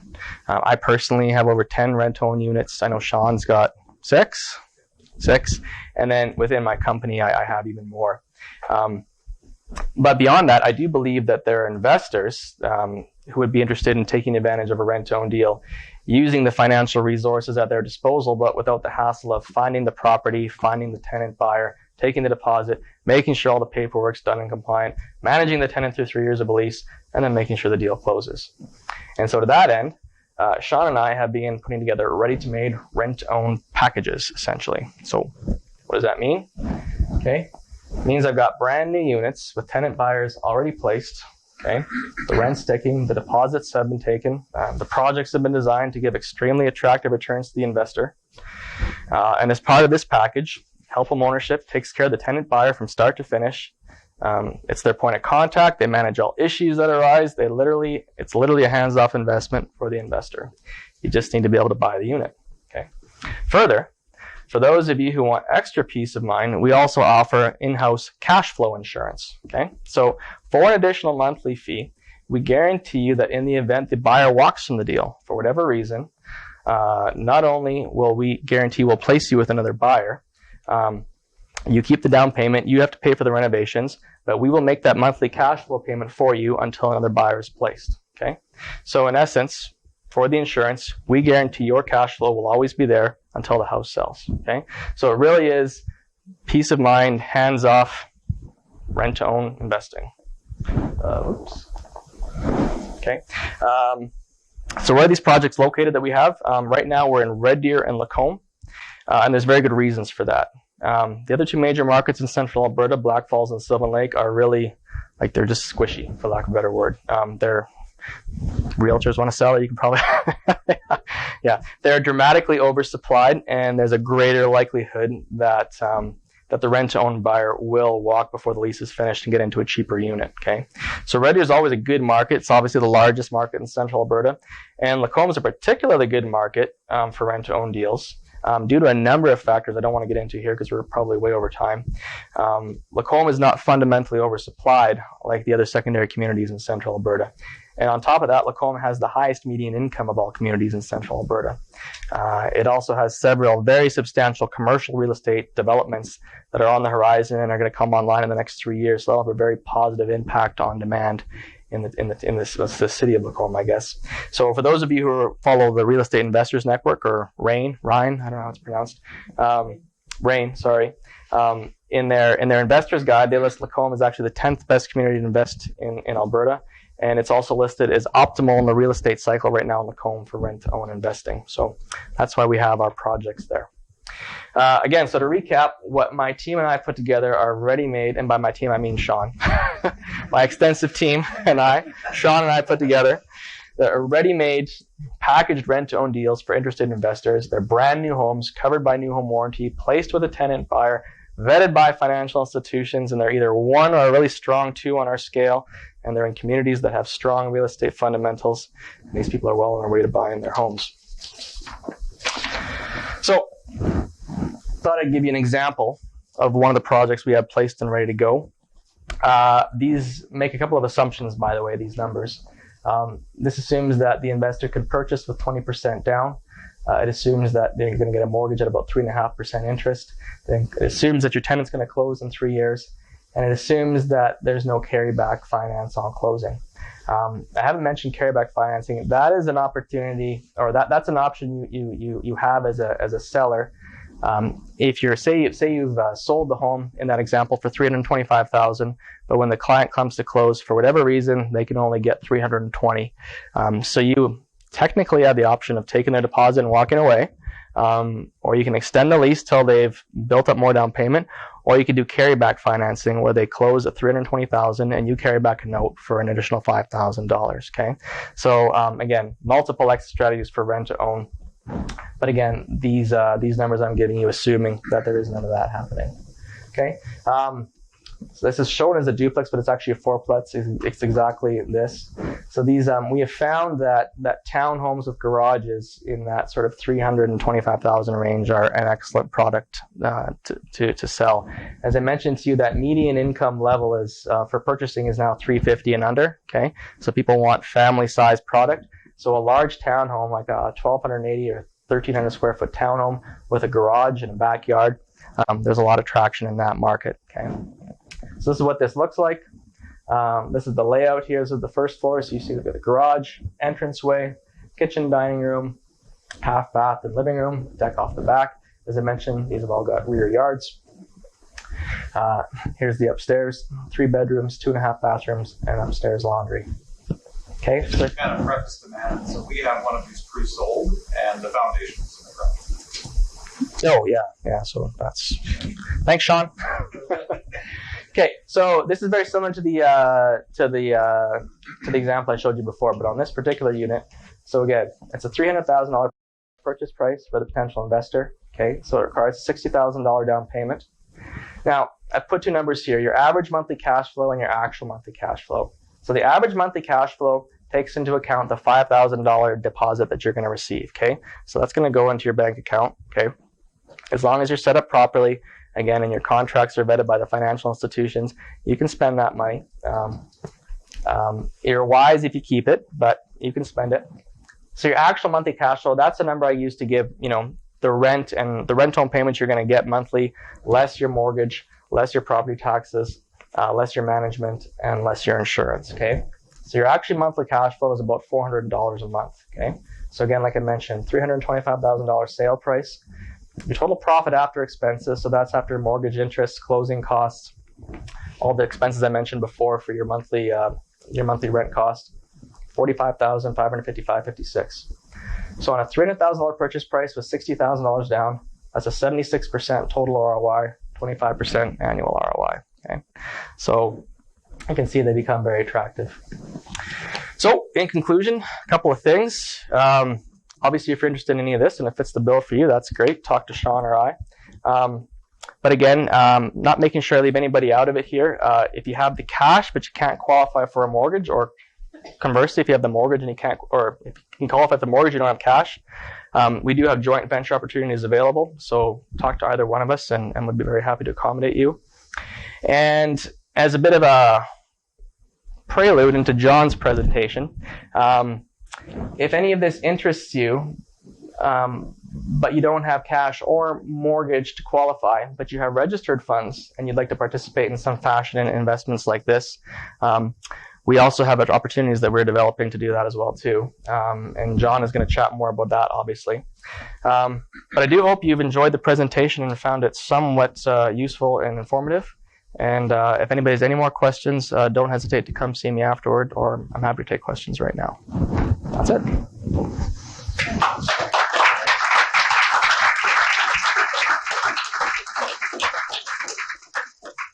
Any open questions for John? We'll let him sit. Yeah. When you talk here about maintenance and show your bottom line, Mm-hmm. wouldn't the person who's buying the house do the maintenance in the house and the garden? Well, so I'm not talking about just, cutting the grass or that kind of thing. I'm talking about, so for the duration of the time that you're leasing it to that tenant, you are the landlord, right? So if the furnace goes or there's a leak in the roof or that kind of thing, right? Those are all your responsibilities to take care of, right? Exactly. So again, Depends on the contract. I've seen contracts that put it on the tenant buyer, right? But some contracts that. Right. So that would be something in your legal setup to make sure you've accounted for, especially for used product, to make sure that you've put that kind of clause in there so your tenant is going to be responsible for that, right? And you may even want to think about a higher deposit amount just to make sure, and then maybe make that refundable to them on closing or something, just to give you that bit of a buffer that they are going to actually do that, because you wouldn't want to be in a situation where, even though they're contractually obliged to do that, they decide they're not going to, and it's literally your house, your asset that's being degraded, right? So that's just something to really keep in mind. You mentioned getting home inspections done possibly for tenant buyers so that they draw the baseline of the condition of the house, so that both parties know what they're getting into? Yeah, so home inspections would definitely be an absolute must you'd want to do, again, for buying a used product. With the new product, there's the new home warranty walkthrough that is in excess of that. Okay, so they do that walkthrough, plus they get the stamp and the certification and all that, right? But definitely in the used market, absolutely, a new home walkthrough or inspection would be very advisable. All right. Thank you, everybody. So we're going to dive right into this to get everybody out of here at a decent time. So our next guest, very, very, very excited to have him here. John Simcoe has actually come and spoken to our group here before.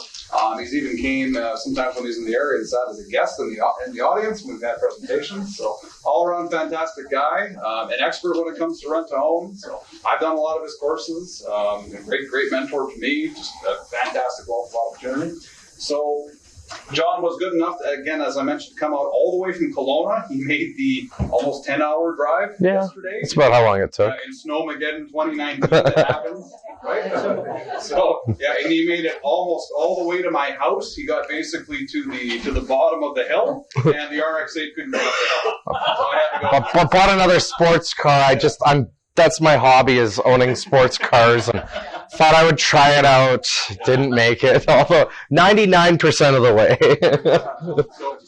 So very, very excited to hear what he has to say today, and yeah, really looking forward to this one. So is this on and everything? You're good? Is that the right resolution? Yeah. Okay. So without further ado, John Simcoe. Let's welcome him. Thank you, everyone. Thank you. I have 2 parts to this presentation, and what I've done is I've condensed some of the course materials that I've put together. I do 2 things, in my own opinion, really well, to where I feel confident enough to talk in front of any size of audience and share my knowledge, and I'm also willing to learn. If there's a better way for me to do something, I'll add it to my tool belt all the time. And so there's 2 points. The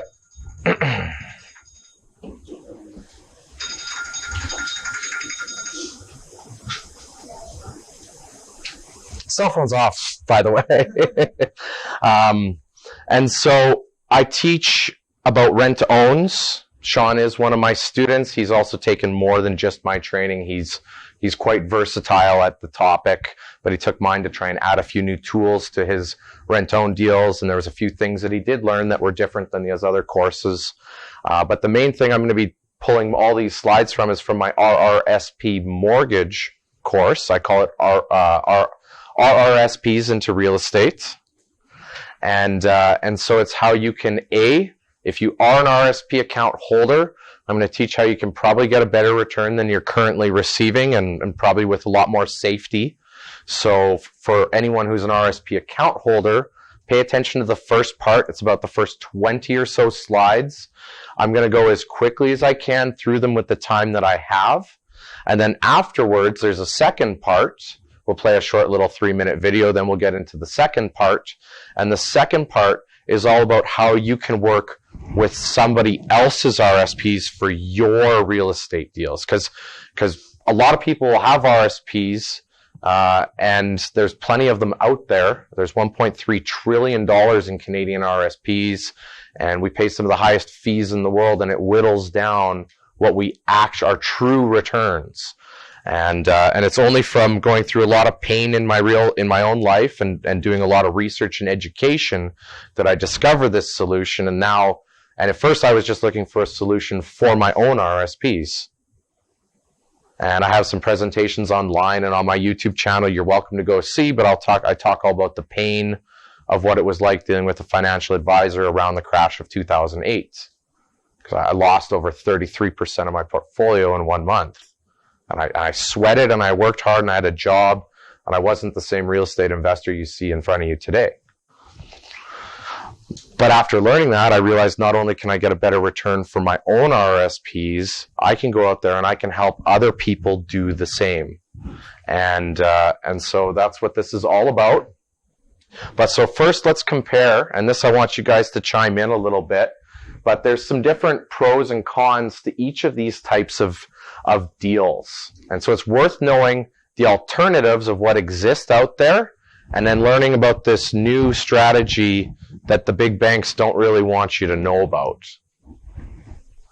So for these stocks, what would be a pro of holding a stock? Liquidity. Good one, Colleen. What would be a con? It could be worth zero. A company can go out of business. Bonds actually don't exist anymore, but I've left this on here so that I bring them up. So if anyone has bonds, you're no longer earning interest on them, and you need to put it into another deal. It's not actually growing. Bonds have stopped. The Canadian government doesn't issue bonds anymore because it made up less than 1% of their economy, and more popular investment alternatives, mostly mutual funds, are what have kind of taken over. And now we have mutual funds. What would be a pro? Diversified, yeah. Managed by a professional. They're fairly accessible. I would even say relatively liquid, because there are people out there buying them. You have to be able to sell yours. You need to be able to have a buyer who's going to buy it. What would be a con? Yeah. Highly taxed. The expense ratio is on the high. Yeah, that would be, you're talking, the expense ratio is the MER fee, management expense ratio. That's what the manager that is the pro to have is getting paid out of. Yeah, and we Canadians pay the highest fees in the entire world. And I think it's because we're just too darn polite to say anything about it. So here we have our stocks, highly liquid, can be worth zero.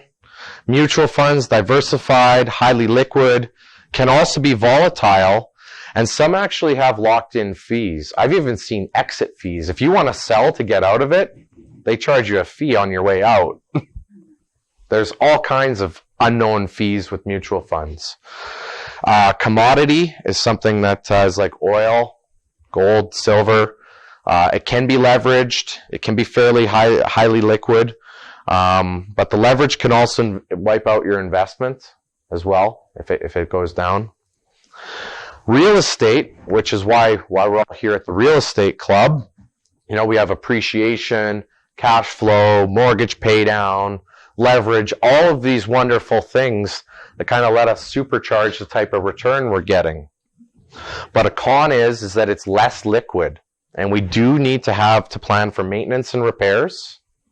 One of the reasons I really like rent-to-owns is there's a defined start date and a defined end date. I started with rent-to-owns, then I got into these, and now I've kind of mashed the two together for a lot of the deals I do in my own business. So there's 3 different ways to use RRSPs and do real estate deal. Number 1 is the home buyer's plan. Has everyone heard about that? You can take money out of your RRSP, and you have 15 years to put it back, but you're allowed to use it as a down payment on a house. The other way is called a non-arm's length mortgage. And that's when you're looking to buy a property that is not your first home, and you're going to borrow money from your own RRSP or that of a family member. Now, a non-arm's length mortgage, and we'll get into the definition of arm's length after, is that the money is borrowed in the form of a first mortgage only, so you're restricted. If you're going to try to use your own RSPs for your own deal, you are restricted by the type of mortgage. No matter how much, you must pay full CMHC insurance fees, no matter how much of your own money you're using. And you still have to qualify and jump through the normal hoops of a normal mortgage. All the difficulties that we're hearing with the new stress tests and everything that Jonathan went over. And the things that are actually causing people to actually not be able to buy homes. So you have to follow all those same strict rules if you're going to try and work with your own. And so I'm going to challenge you to not be lazy. Don't think of your own as your only thing. You will actually earn better by doing an arm's length mortgage. That's where I lend to you, you lend over here, she's lending over there, and we can actually all earn better returns, because we have to get the posted rates. So you have to pay all these fees, and your growth of your RSP account is only by 3.5%. So with the non-arm's length one, you can get a much better return, but you cannot use the RSP in your own deal. It has to be somebody else's deal.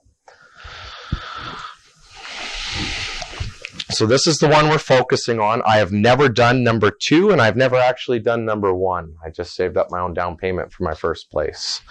But often people get confused between number 1 and number 3. And I just want to point this out. This is not the first-time home buyer's plan, and we're not going to talk about it anymore.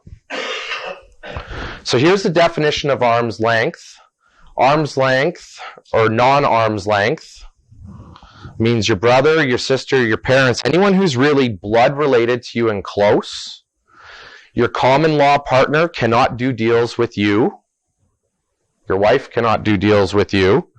Your own children cannot do deals with you. And if you adopt those kids, you cannot do deals with them either. So you really need to go just a little bit further out of your circle. Aunts and uncles and cousins are okay. And so I really challenge you to go out to beyond just your immediate family and yourself, and start thinking about who out there has an RSP account that's likely not earning a good return and would like to do a little better, and your real estate deal is going to be able to help them. So arm's length, go meet strangers. After this presentation, I hope to develop some relationships with you and anyone who might want to do a deal with me. I'll keep teaching you about it, no problem. So arm's length mortgages are really a strategy for sophisticated investors who want to earn better returns. So if you're unhappy with your current return, and I told you you could be your own banker, would you be interested? Would you like to learn more about getting the returns on the investments that you want? Everyone should be saying yes. Yes, I want better returns. And so you want to pay very close attention to this first part, because it's all about how to earn a better return on your RSP. So an RSP, and oftentimes these are second mortgages. They can be first mortgages, second or third mortgages. But you essentially are the bank. So you are making a loan. Banks consider mortgage investing some of their brick and mortar and the bread and butter. That's where banks make 80% of their money. Yes, they do car loans and lines of credit and stuff, but that's actually a very small component compared to like making a $400,000 mortgage is a lot more lucrative to them and easier in the volume than doing a $30,000 car loan. But when you do this with your RSPs, you actually have control of the investment. You can select which property you want to put that money in. You can make its own direction, as well as you actually have control of the returns you can make. So it puts a lot of power into the RSP account holder. And before, when you're doing things like in the stock market or with mutual funds, you've relinquished that control. And I think when you release that control, that's often when losses occur. So you can actually see your property. You could go drive out to it, unless you're doing a deal with me in another city somewhere, but you could still go and drive out and see the property. It's a real property. It's not just a piece of paper that can go down to $0 in value. So why might you want to hold a mortgage? Well, it's a very, very secure investment. That's why the banks do it. That's why they have their big fancy office buildings and make them quite lavish in big cities. And, well, it's mortgages that have paid for that. So the banks make very good business on mortgages, and they consider it to be very safe. So you can be just like the bank and be just as safe as them.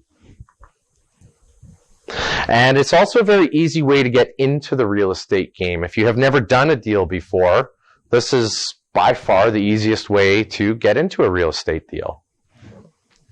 And you can certainly earn better returns than the mutual funds in the stock market with less risk.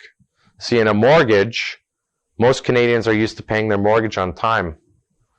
And if you've lent this money out to a real estate investor or someone else secured by that property, the odds are extremely good that you'll just get paid on time exactly as arranged. These are very predictable.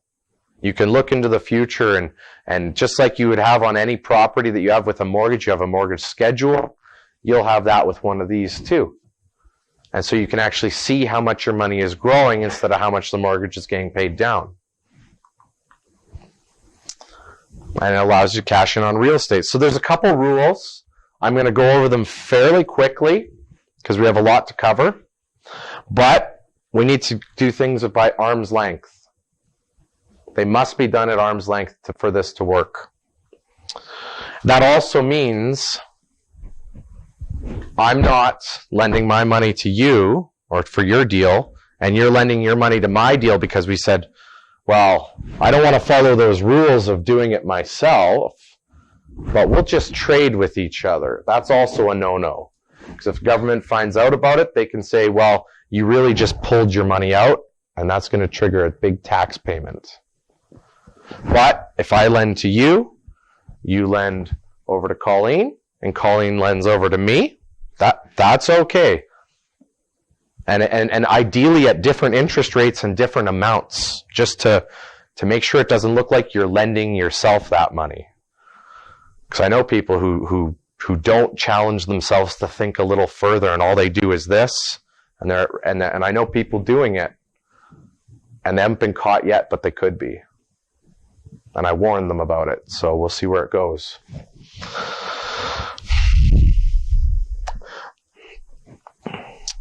And you need to fill the forms out correctly. There's a few things. So arm's length mortgage refers to a mortgage that is held within your RRSP. And right now there's currently 4 institutions in Canada that allow this. And the one that I've used and the one that Sean uses and the one that Jonathan uses is we all use Olympia Trust. It's who I have most of my experience with. It's how I got started. And I find the people there to be very easy to deal with. People say to me, who's your guy at Olympia that you always go to? No one. Every time I just call the general line, they help me with exactly, like they've always been very good. Doesn't matter who you're dealing with, they know their stuff. And so I recommend using them. They're based out of Calgary, so they got an office building downtown, and they really specialize in this.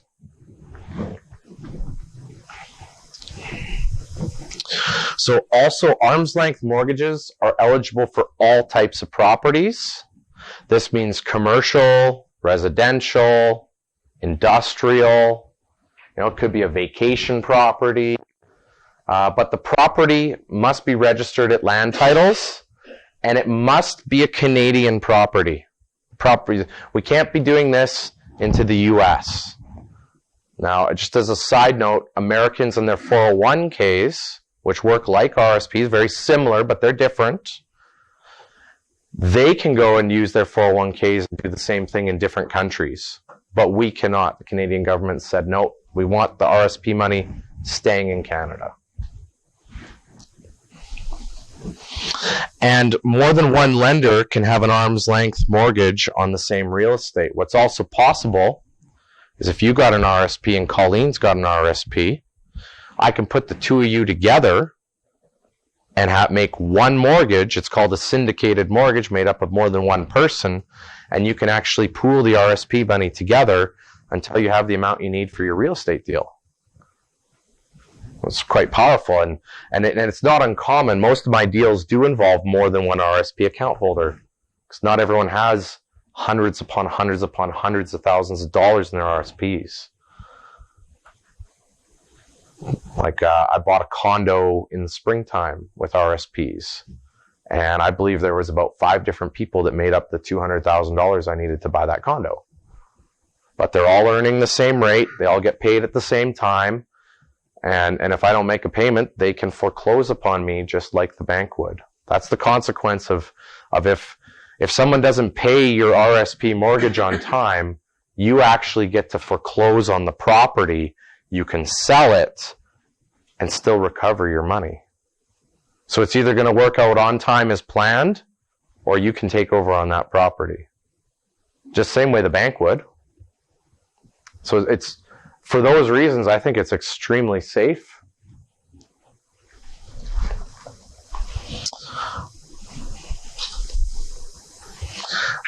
Very simply put, you'd be loaning money out to a real estate investor like me, like Sean, like Jonathan, somebody who has experience.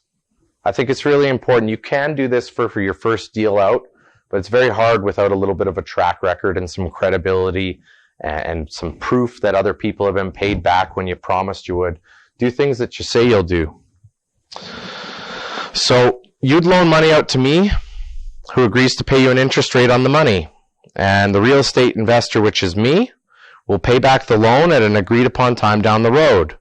As security for the loan, your mortgage is registered against the property, so your RRSP monies are protected. Does that all make sense to everyone? Yeah?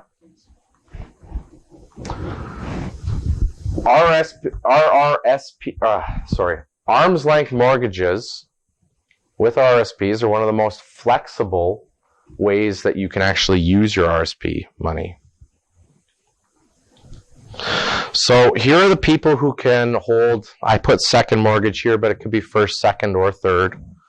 So it could be current account. If you hold RRSP money in an account, this is an option for you.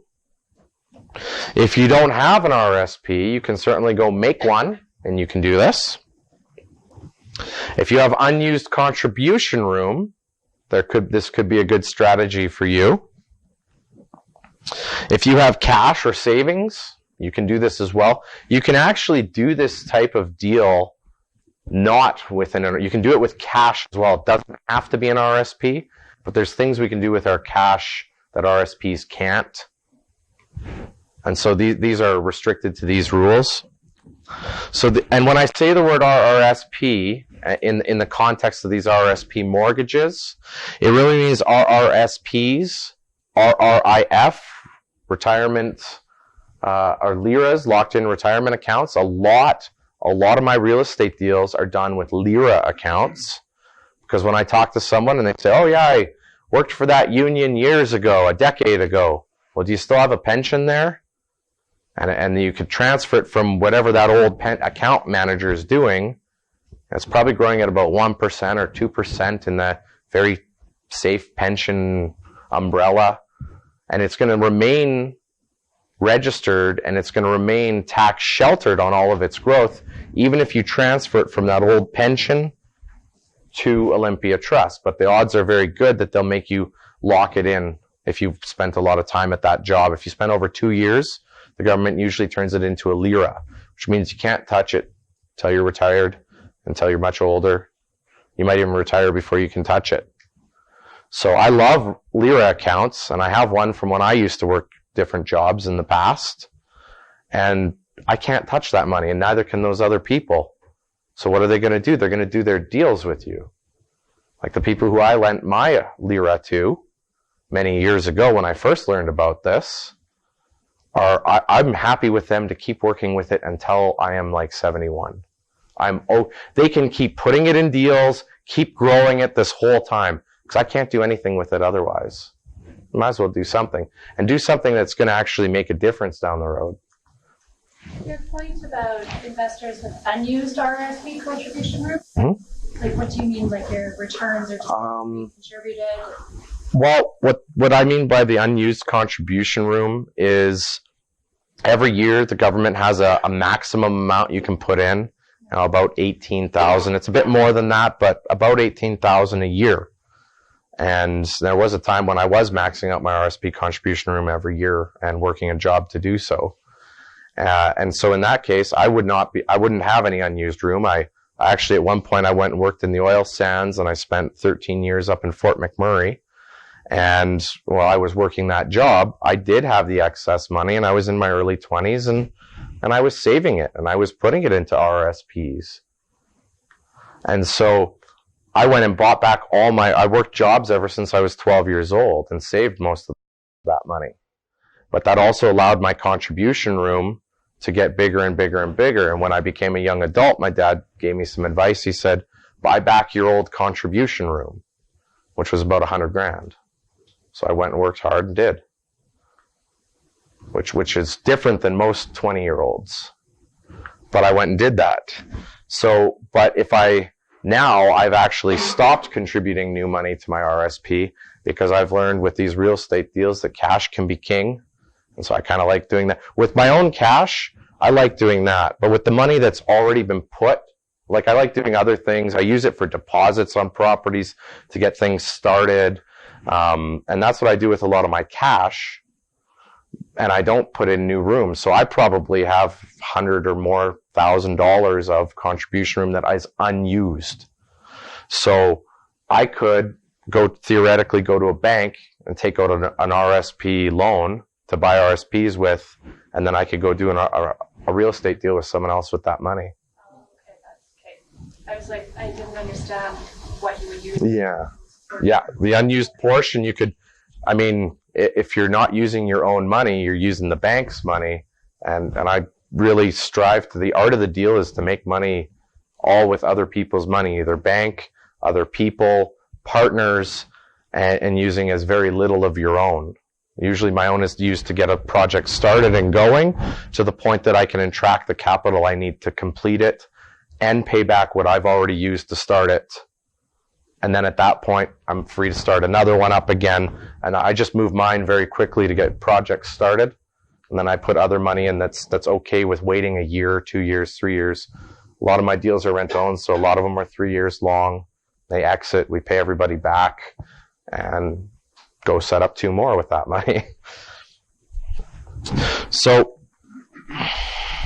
this is stuff that you can sell, or you can tell somebody else, because this first part of this presentation, all these slides are content that you can use to teach other people with RSPs to come do deals with you. Because if they have mutual funds that are underperforming or gold and silver certificates, those can all be turned into RSP mortgages. Whatever the asset is that they currently own, and bonds are no more, but whatever asset that they currently own can be sold, turned into a cash, and transferred to Olympia Trust. And that'll mean that there's no tax penalties when that happens. So your investment is actually safe. It's registered on title of real estate. You do get quarterly and annual statements. I love this as a guy who puts deals together. Olympia Trust prepares all the statements for everyone. I don't have to be they'll send it in the mail or electronically. You can log in and see where your accounts are doing. And so that's really nice. Even the day the payment is due, Olympia Trust goes into my account, pulls the money out, and puts it into my lender's account. So it's actually Olympia Trust's job to do that. As long as there's enough money there to make that payment, everything runs smoothly. And you do need to have an appraisal to make this work. The appraisal can't be more than a year old, or you can use the tax assessed value. Olympia will accept either, but they will let you go up to 100% loan to value in a first, second, or third. I do a lot of 80% first, 20% second, and I have no money in a deal. I'll show you guys that on another slide. So this is the structure. Pay close attention to how this is structured. So you, as the lender, have an RSP account. And what you're going to do is you're going to have to create a self-directed RSP account. Self-directed just means that you're the one making the decisions, not a manager. And that's going to eliminate all those management fees. And you create it at Olympia Trust. Give them a call. They're very easy to deal with. They can actually help move money from wherever it is over to them. That's their whole business, is helping get money into the Olympia Trust so that it can be worked this way. Now, everything actually gets prepared because we have a mortgage document, because this is in the form of a mortgage. So the mortgage document actually gets prepared by lawyers. Not every lawyer knows about this, but every lawyer can do it, but not every one of them will. And I have to teach a lot of lawyers how to do this. It's not a lot different than what they're already doing, making a mortgage document for when a bank and everything creates a mortgage and registering it on title. There is a couple extra steps for the lawyer, and some of them, because they went to school and they've been educated, they know everything, and they're not open to learning something new, and they'll say, we don't want that business. Well, the truth is they just need to learn a couple new things. So you need a lawyer that's a little bit open-minded, but these things are very, very much the same as what they went to school to learn how to do. It's just, it's coming from an RSP. That's the only difference. So that's where the money's coming from. And so paperwork for Olympia Trust does need to be filled out properly. So lawyers prepare the mortgage document, and they're going to secure it on a piece of real estate. So you're going to have your deal maker, whoever's putting your deal together. In this example, it's me. And so myself and the RSP account holders, we can negotiate our terms. So that could be, I will loan this money for 1 year to you. It could be 3 years. It could be an 8% return. It could be a 6% return. It could be a 10% return. All of those are up for negotiation. Do you want monthly payments, quarterly payments, annual? So you as the lender can actually dictate some of those things, but it's also whoever's putting the deal together has to work with their deal too. So I know when I offer deals, I usually offer the terms that are going to work best for my deal. And I offer the highest rate I know my deal can very happily and healthily support. Because the goal of the lender is not to take every dollar from the investor. There has to be something left over for us as investors, or else we wouldn't do this. But we can be as generous as possible to the lenders as well, because we want to keep them lending. We want them to tell their friends, and we want their friends to come to us. One happy lender turns into 3. And every time I do these 3-year-long rent-own deals, every 3 years, I get 3 new investors. When the deal finishes and they get paid out, they go, oh my goodness, this worked. Then they go and they tell 3 friends, and they come along, as well as the money from the rent-own deal can almost double, the way Jonathan kind of showed in his example. You can make a very high return with it. And so one real estate deal turns into more than 3 down the road, because that first person now has the ability to do 2 deals, and then he brings 3 more friends to the table.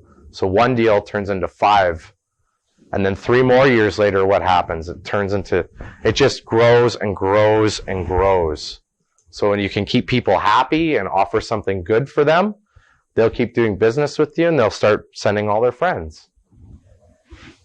Because most people know someone who's frustrated with their returns. And now, as real estate investors, we can help them.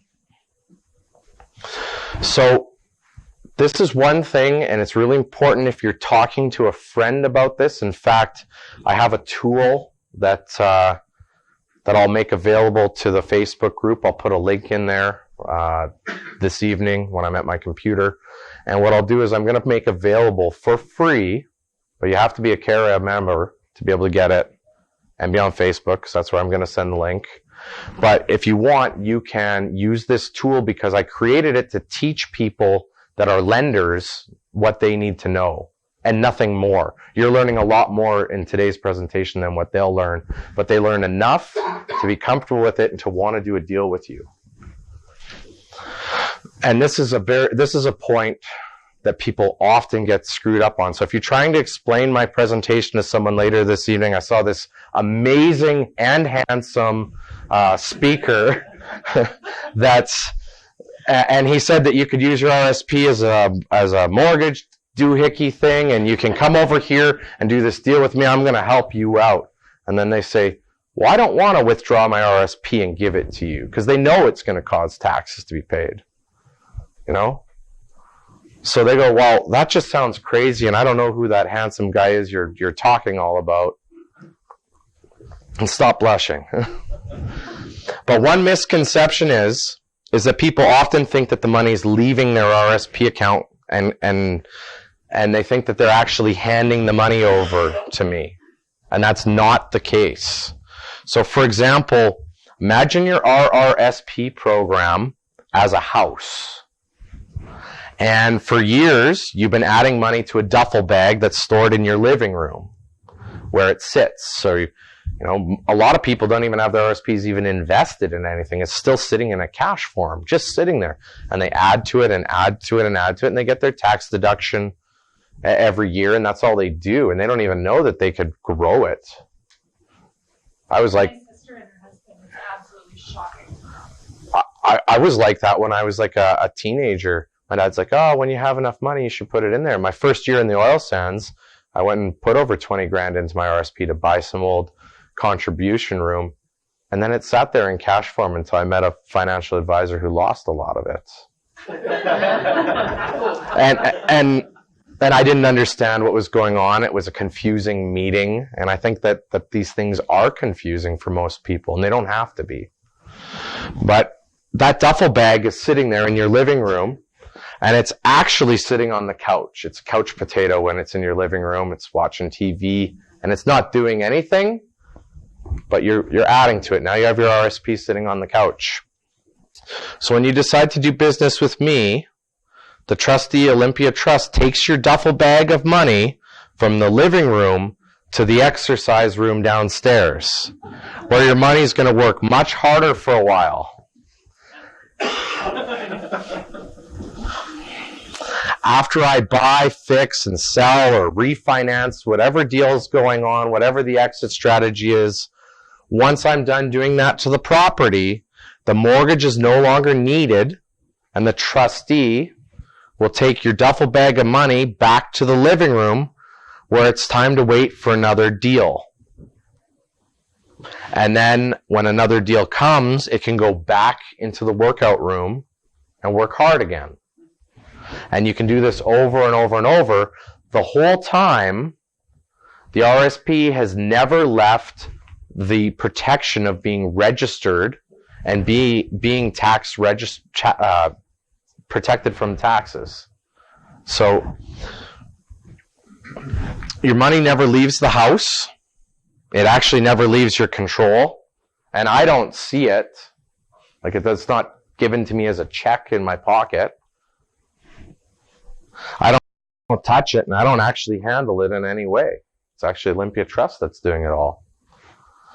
And the trustee is the key element in this transaction as far as you're concerned.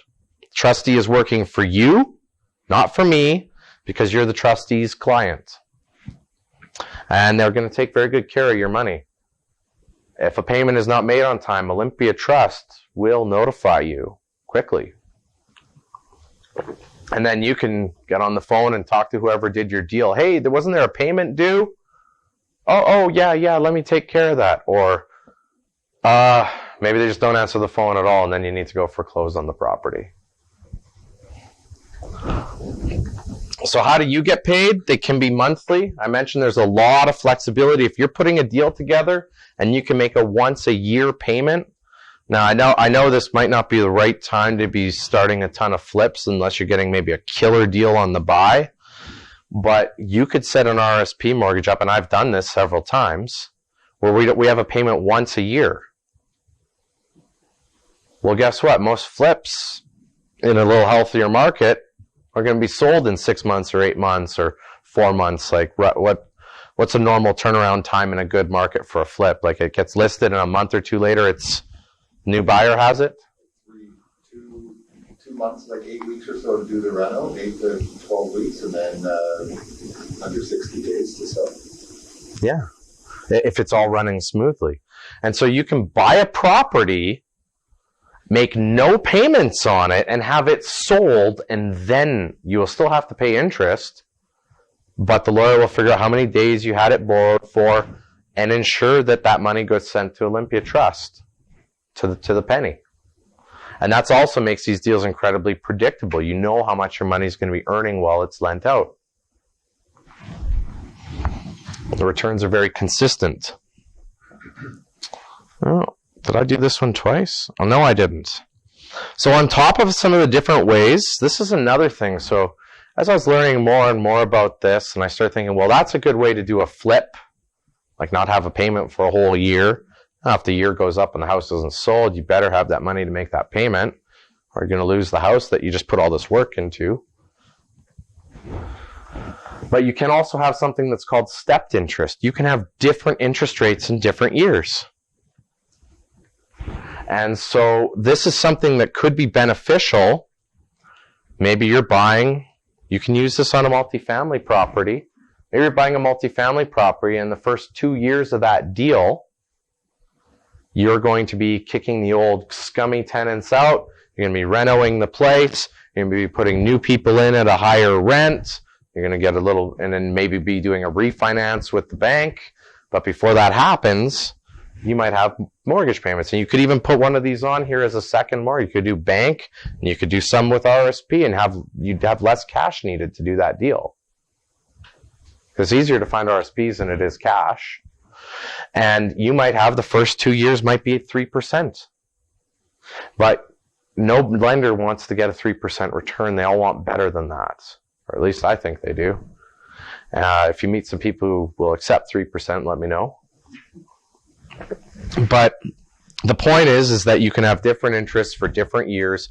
Maybe in year 3, you're planning to have that place revitalized a little more, and maybe you'll pay more in year 3, and then maybe year 4 and 5 are actually quite a bit more to make up for the shortfall at the start of the project.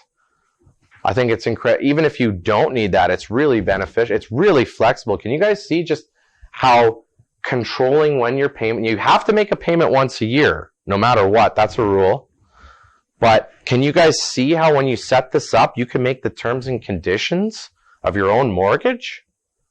And the approval is not based on credit checks. It's based on your deal. It's based on the equity that the deal has in it. And you can set the repayment terms, and you can go off and do whatever you want. It's incredibly flexible for all real estate strategies.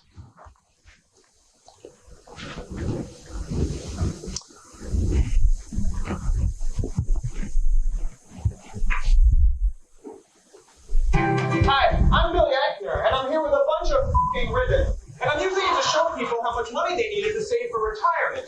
Aw, look at you. You're so precocious. One tiny thing, these are fees. That's your record-keeping fee. That's your RAP fee. That's your monthly participation fee. That's your 12B-1 fee. That fee goes to some middleman you don't even know about. And that's your fee for not knowing about a f***ing thing fee. Try ribbon dancing with this. You look like an idiot. The problem is, idiots like Karen here make shitty choices when it comes to what to do with their money. Karen, if you had $4,000, would you invest it in your 401k, or would you go to the Elf School in Reykjavik? Elf School? No! You put it in your 401k, you idiot. The only elf you should be studying is Kristen Chenoweth. She's a delight. Come on out here, Kristen Chenoweth. Actually, I love elves, and I want to go to Reykjavik. Okay, it's not the Tony Awards. Go. Shoot. That was Kristen Chenoweth. The point is, the best advice most experts can give you is to do 5 things. Number 1, start saving now. In fact, start saving 10 years ago. Invent a time machine, use it to go back, and start saving money. Then, kill baby Hitler. Average people like you, and let's face it, you're very, very average, should probably just invest in low-cost index funds and leave it alone. You should check on it about as often as you Google whether or not Gene Hackman is still alive. About once a year. And he is. He's still alive. He's writing novels now. Third thing, if you have an advisor, ask if they're a fiduciary. If they say no, run. If they say yes, but they're wearing a tacky Super Bowl ring, run. If they say yes, but they're wearing a class ring, run. That has nothing to do with this. I just think it's very strange when a grown man is wearing a class ring. Is a fiduciary. Number 4, as you get older, gradually shift your investments from stocks to bonds. Here's a way to remember it. Every time they pick a new James Bond, gradually switch more of your stocks into bonds. Then go back to wondering if Daniel Craig is actually attractive. What do you think, Doris? Oh, he's so handsome. No, he's not. He looks like a blonde chimpanzee in a tux, and you know it. I wish this was key.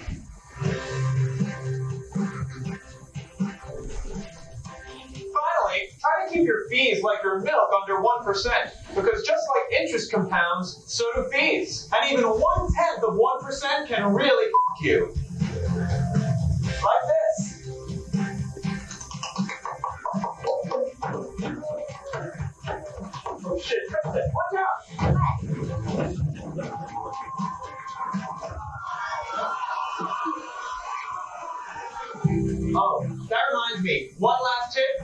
forget to dive.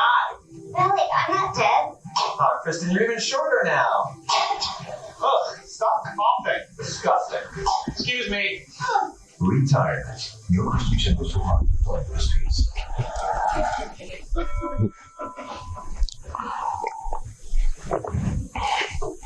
Yeah, the fees with Olympia are incredibly low, about $12 a month. So if that's something you guys want, here's my cell phone, there's my email address. If you have questions about it, even for your own deal, reach out. I'm here to help. I just like seeing more of these happen. And I dream of a future where RSP mortgages are just much more common. Like if you're putting a deal together and someone could just call you and say, I got some RSPs, what kind of deal do you have? If that was more common, I believe that RSPs would start hitting their retirement goals and you could do more deals. And when you go out educating people about it, they will call you. My phone does regularly ring with people who have RSPs that want to get into a deal all the time. I usually set up 4 RSP mortgages a month on average in my business. So this is the other part that I think you guys should also watch. We're going to speed things up and I'm going to skip over a few parts. So I checked the time. We're going to be running a little shy. But this is how you can use somebody else's RSPs in your deal. So some of the reasons why you'd want to do that is you have your basic formula for creating property and for creating profit. And so you're usually going to pay, if it's a buy and hold, you're going to pay most of this interest on this RSP mortgage using the cash flow and the rents that come in. So you have to make that payment each year. But this is just to show you guys a little formula that what you can do is you can reduce expenses and you can raise rents as well. And that can turn an okay deal into a better deal.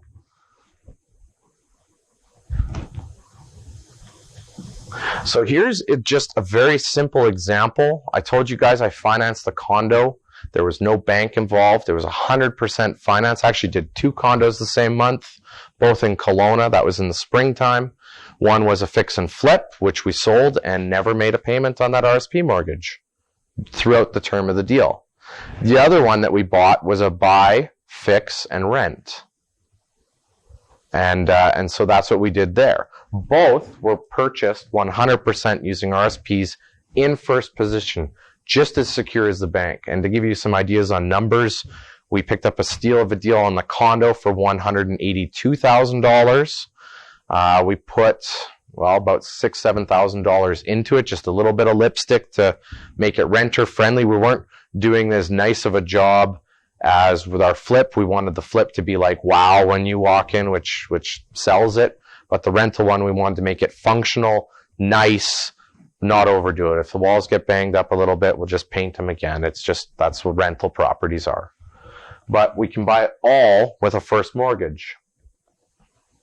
And now that condo with those fix-ups is worth about $250,000. So my exit strategy is to go get an 80% mortgage at the bank, pay off the RSPs with that, and have cheaper bank interest at the end of the day. But as long as it's rented out and I'm paying 7% on that mortgage, interest only, I can make that 7% payment all day long. My deal still profits a few $100s, but I'd love to get some 3.5% money on there because then at that moment I will start to receive some extra profit. But right now it's the RSP people making most of it because that's where that deal sits like today.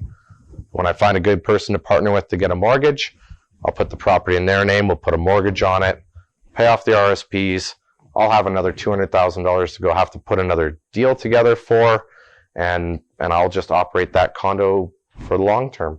It'll become a boring rental that should be boring. It shouldn't be exciting. It should be predictable.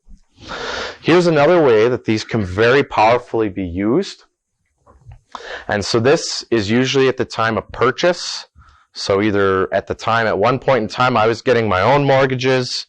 I do very little of that. I rely often on having a partner get a mortgage, someone who has good credit, a job, maybe doesn't want to get their hands dirty, doesn't want to deal with the renter, doesn't really know what they're doing maybe, and they can go get a first bank mortgage for me. We're going to be partners.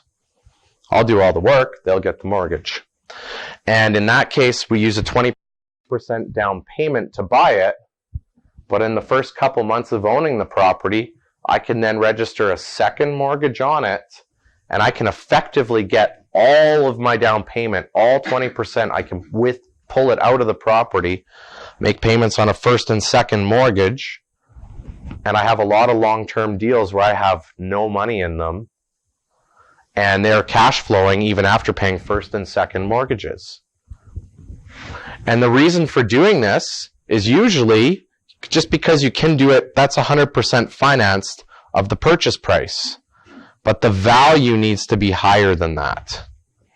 There has to be extra equity. That's what's protecting this RRSP. Because if it was 100% financed, there's no equity in there, there's not much for the RSP person to foreclose on. If they need to recover their money, there's not a lot. So we always want to make sure that there's a little buffer of safety for them. I have a lot of lenders that are okay doing 100% RSP mortgages to me, up to 100% financed. And usually it's because I'm doing something to make the property a little better. So if I'm doing a fix and flip and I can buy it all 100% financed, you've done that, right, Ryan? Yeah. And then the person says, well, I'm 100% financed, but what do you say back to them? You're about to make this place nicer. You're going to improve it. It's only going to be 100% financed for a short period of time. We're making this place better, and at that point, your money will be a little more safe. They have to trust that that's what you're going to do. If they don't trust you, they probably shouldn't be doing the deal with you in the first place. And then the other option is if you have this going on for a long period of time and you're paying down the first mortgage and you're paying down the second, there's no reason you couldn't put a third on there as well.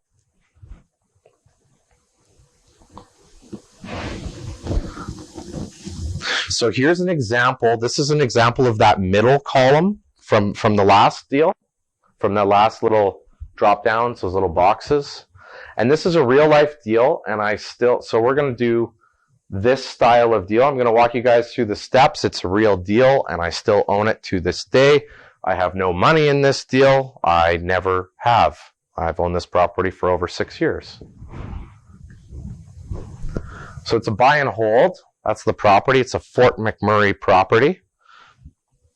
5 bedroom, 3 bathroom house, double car garage, located in Timberlea, which is a pretty good neighborhood. A lot of oil workers will rest their heads there in between their shifts. And so this was back in 2013 because, yeah, the market has had a little downturn. I think we've all felt that. I'm going to share with you guys what's happened to me. I 100% financed this, and then the market went down. Let's see what happened. So it had an appraised value of $800,000, and it actually is the identical floor plan, except the counters weren't quite as nice as a rent-to-own deal that was a block away. The house was identical in floor plan, fit and finish, except for the kitchen counters. And I sold that property. It appraised at $800,000 for the rent-to-own. We actually were supposed to sell it to the person at $824,000. We carried back paper, like Jonathan said, for the $5,000 example. Well, I carried $24,000 from the seller, and they paid it in 1 year because it was oil money. So we have an $800,000 house. I bought it for $650,000. How do these deals come to you? That's not real. You can't find that. Well, I met a guy on an airplane. Gave him my business card. A couple years later, he called me. Hey, John, I still remember you from the airplane. We want to list this property. I found out his wife is a high-ranking oil executive. He's retired already. And when she gives the call to retire, she doesn't want a big announcement. She doesn't want to tell people far in advance. And they do not want a for sale sign in their front yard. For given the nature of her work, when she retires, she just wants here's my 2 weeks and we're out. Okay, fine. They came up with the price of $650,000. They actually own this house free and clear with no mortgage. We actually had $660,000 as a price agreed on. And I said, let me go home. I'm going to print out my real estate purchase contracts. I'm going to bring them back. I didn't realize we were just making a deal right here, right there and then. Now I usually keep them in my car. But I ran home. I printed them off. I went back to the house. Okay, here we go. And he says, I've been thinking about that 660. And I'm like, oh man, this is like, I liked 660 for an $800,000 house. And he's like, well, we thought about it. We'd rather do 650. Okay, well, we'll do 650. So that's how the property came to be. So I made instant equity of $150,000. So what I did is I went to, this guy lends a lot to me, one of my bigger fish investors, and he lent me $130,000 to put down as 20% down. So at this point, I now have a first mortgage of $520,000. So that means we have $280,000 equity. Now remember, I've borrowed $130,000, so I do need to pay that back. And he was not okay with me taking 5 years to pay him back. He was okay with 6 months. So here's our equity. I actually put $170,000 of RSPs on there because I repaid the $130,000, and I borrowed this at like credit card interest rate. This is if I ever hear me tell the story if I bought a house with a credit card, like this $130,000 was like at 30% interest. And so I had first mortgage, a second mortgage, and so I had a total of $690,000 financed for an appraised value of $800,000. So we actually have equity of $110,000 because I had to use some of that equity to pay interest on the money that was for the down payment. Everyone understands that? Following along? So my net worth instantly goes up. And after the first and second mortgage, we were making $1,200 a month. After paying first and second, I have no money in this deal and $1,200 a month. I'm like, man, I'm a superstar. And we also pay down $20,000 off the mortgage every year. So if we do that for our profits, in the very first year, we've created an extra $34,000 in profit. I still have no money in this deal. In year 2, well, that's when the market dropped. That's when my renter that was paying an extremely excellent rent left. And I had to go find somebody else. Actually, the renter that I found is the same renter who's still there to this day. And we had a month and a half of vacancy between the two. Other than that, that's been it for the whole time I've owned this. It's been full the whole time since. But our cash flow went down to $200 a month. We went from $4,700 a month rent price to $3,500 a month. Just like that. I still get mortgage pay down. That's good. Cash flows disappear. I actually had to replace the refrigerator that year, so we really didn't make any money. But the nice thing is when it was making $1,200 a month, I didn't go spend that money. I built up a maintenance fund for the house, a maintenance fund that still exists to this day. And so we start creating additional equity in the property, but this downturn hurt, and I lost about $90,000 of that equity that I had just created. So it really had about $60,000 in equity. I think today it has about 40 with the way it's valued and where the mortgages sit. There's about 40. I could sell it with a realtor today and pay the fees and get out of it if I wanted to, but I won't. I have a different plan. So actually, after that first year and just how much we just really broke even that year, I actually went back to the renter and said, in order for me to properly maintain your home in the future, I need to raise your rent to $3,800 from $3,500. And it was actually rented by SMS Equipment. If you've heard of, they're a big company. Their project manager lives in this house. He's like the cleanest renter I've ever seen. This is nice. And I said to them, I need to charge a little bit more. So I started making $370 a month. And now the maintenance fund has started growing again. So total mortgages owing are $580. And the original plan before the big downturn was to take 5 years worth of mortgage pay down, which is $100,000, and whatever the property went up by, and we're going to go back to the bank, put another 80% new mortgage on after 5 years. And the plan was to pay the RSP money off after 5 years and pay them out with bank money from a refinance. And then have better cash flow than here, because we're still paying 8% on the second mortgage and a normal bank rate on the first. So if I could have all first bank mortgage, that's the ideal situation to be. But that did not happen. Most of the equity has disappeared. It's a good thing I have good relations with these lenders. I keep them up to date. I inform them how the property's doing. SMS renewed their lease for another year because we cannot get $3,800 for this house in the open market right now. It wouldn't rent for that much. Maybe $3,000. So I'm like, whew, this is nice. For now, as long as he wants to stay there. The company pays it. I just invoice them. They direct deposit. It's pretty easy. So it's likely that he'll renew for a longer period of time again and again. And I'm going to keep doing that as long as possible. And then what I'll do afterwards is I'm going to sell it as a rent-own. When the exit time comes, I will sell this as a rent-own because I will, A, be able to get a little bit more than what the market's normally able to pay, because I'm offering them something they can't get anywhere else. If someone could buy a house on the open market, then go for it. But if you need rent to own, there's only a handful of houses. And if you're in Fort McMurray, most of the rent-own houses are all mine, because I'm the rent-own guy in that town. Everyone just calls me. But it's from doing it for over a decade. So I'm likely to sell it. I'd love to keep it just longer and longer and keep paying it down. That's okay with me too. But we'll figure that out in a couple years' time, and then I'll have more of a conclusion to that story. So here's some questions. Would you do that deal? I mean, I'm asking you. Yes, no? Anyone? Cindy, would you do that deal?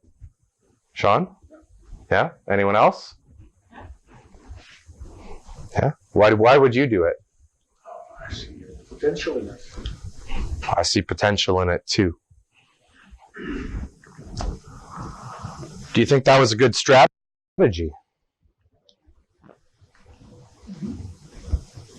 I do.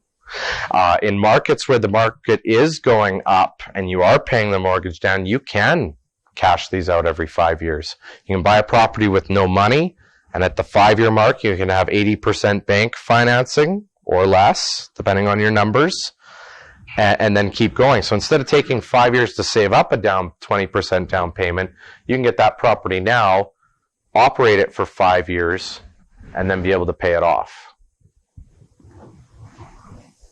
I did use none of my own money, and that is what if you could do it in another market. Now this is a pretty flat market down here, or maybe a slightly declining by a little.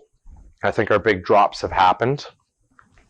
But if you could do this, so I went off to Kelowna not too long ago and said, I'm going to go do some of these over there, because I think that market's just a little better for it. I'm doing this same deals in Ontario as well, all in the GTA area. I have a whole bunch of them out there too, because that's a better area for this strategy. And then I stopped buying mostly stopped buying more places in Fort McMurray unless I'm getting a considerable discount at the very beginning. The only reason that, if we look at that deal, the only reason that it's really working out today is because I got it for $650. If I thought that paying $700 was a good deal on that, it would actually be upside down, and the payments, because of the extra money borrowed, it would be negative. The only reason this deal is working is because of a phenomenal purchase price, which now that I look at it, maybe it should have been even lower. But at the time, that was very fair, and that's what the seller wanted.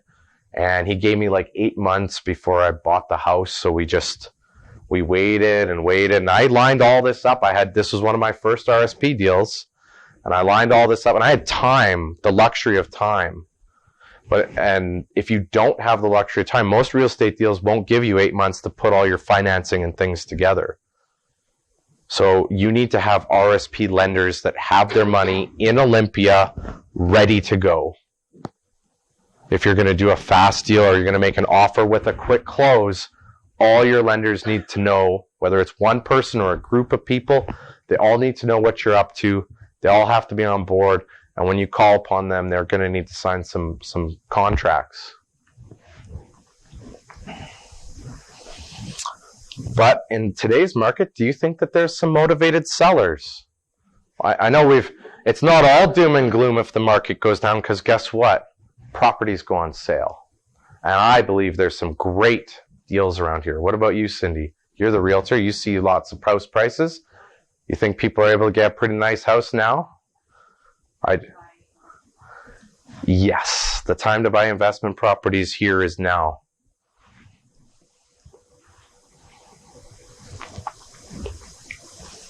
So I'm going to give this tool. It's an audio CD. What I first did is I've sold over 1,000 of these audio CDs, and I used to sell them for $30 at seminars whenever someone would give me a chance to talk. I've never taken professional speaking anything. I just go up and do it. And so I have over 1,000 of these RRSP into real estate audio discs in circulation. And they only cost a few dollars to produce, but nobody's using CDs these days. So I stopped that, and I do a digital download now.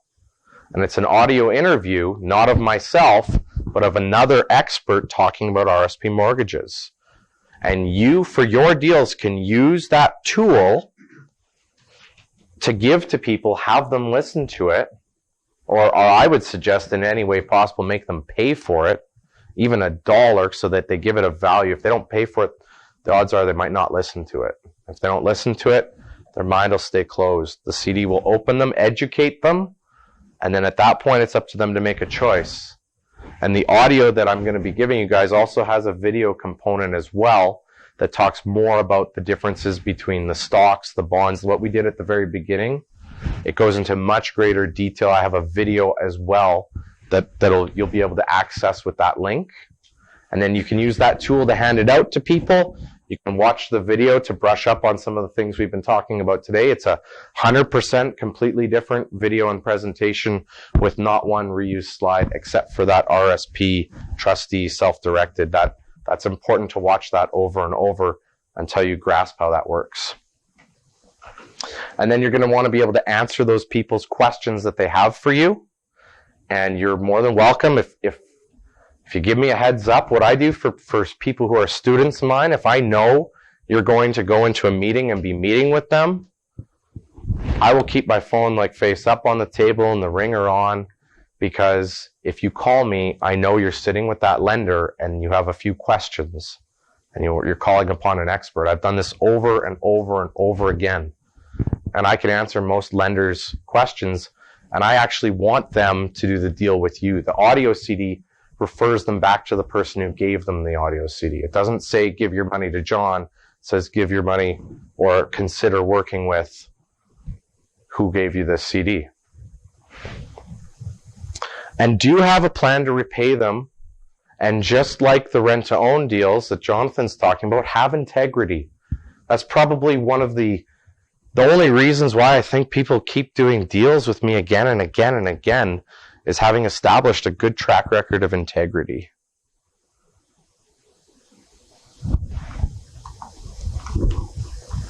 And help them honestly. I try and give someone the best return that I know I can comfortably pay with that deal. Some people say, oh, you pay them too much. Well, guess what? They're going to come do another deal with me. They're going to tell their friends. And it's not always about me trying to negotiate the lowest return on my borrowing. If my deal can still work, let's go. Play ball. Everyone wins. Make sure that it's win-win. This one we're going to skip over really, really quickly. This is just another buy and hold property. It was purchased in Fort McMurray. And it's an up-down. That's the basement suite, a very nice basement suite. I still own this property to this day. And here's just going through some of the numbers. Now, my second mortgage is at 5% on this deal. And I bought this in 2016, so otherwise I would not be running into a down market. But because of the up and the down suites, we make extra cash flow out of it, more than that deal number 1 that I showed you. It's just a single family house, and it gets by. These properties are 100% financed, and they produce cash flow each and every month. So just taking into account the rents and the income, this is how the deal was going to look like on paper. My goal was, I'll do this deal if I can make $1,000 a month. If I make a little less in real life, that's okay. And I came up with a number of about $1,200 with the current rents and things like that at the time. So, okay, I'm going to do this. That makes my $1,000 that I wanted. Otherwise, I just didn't want to bother with it.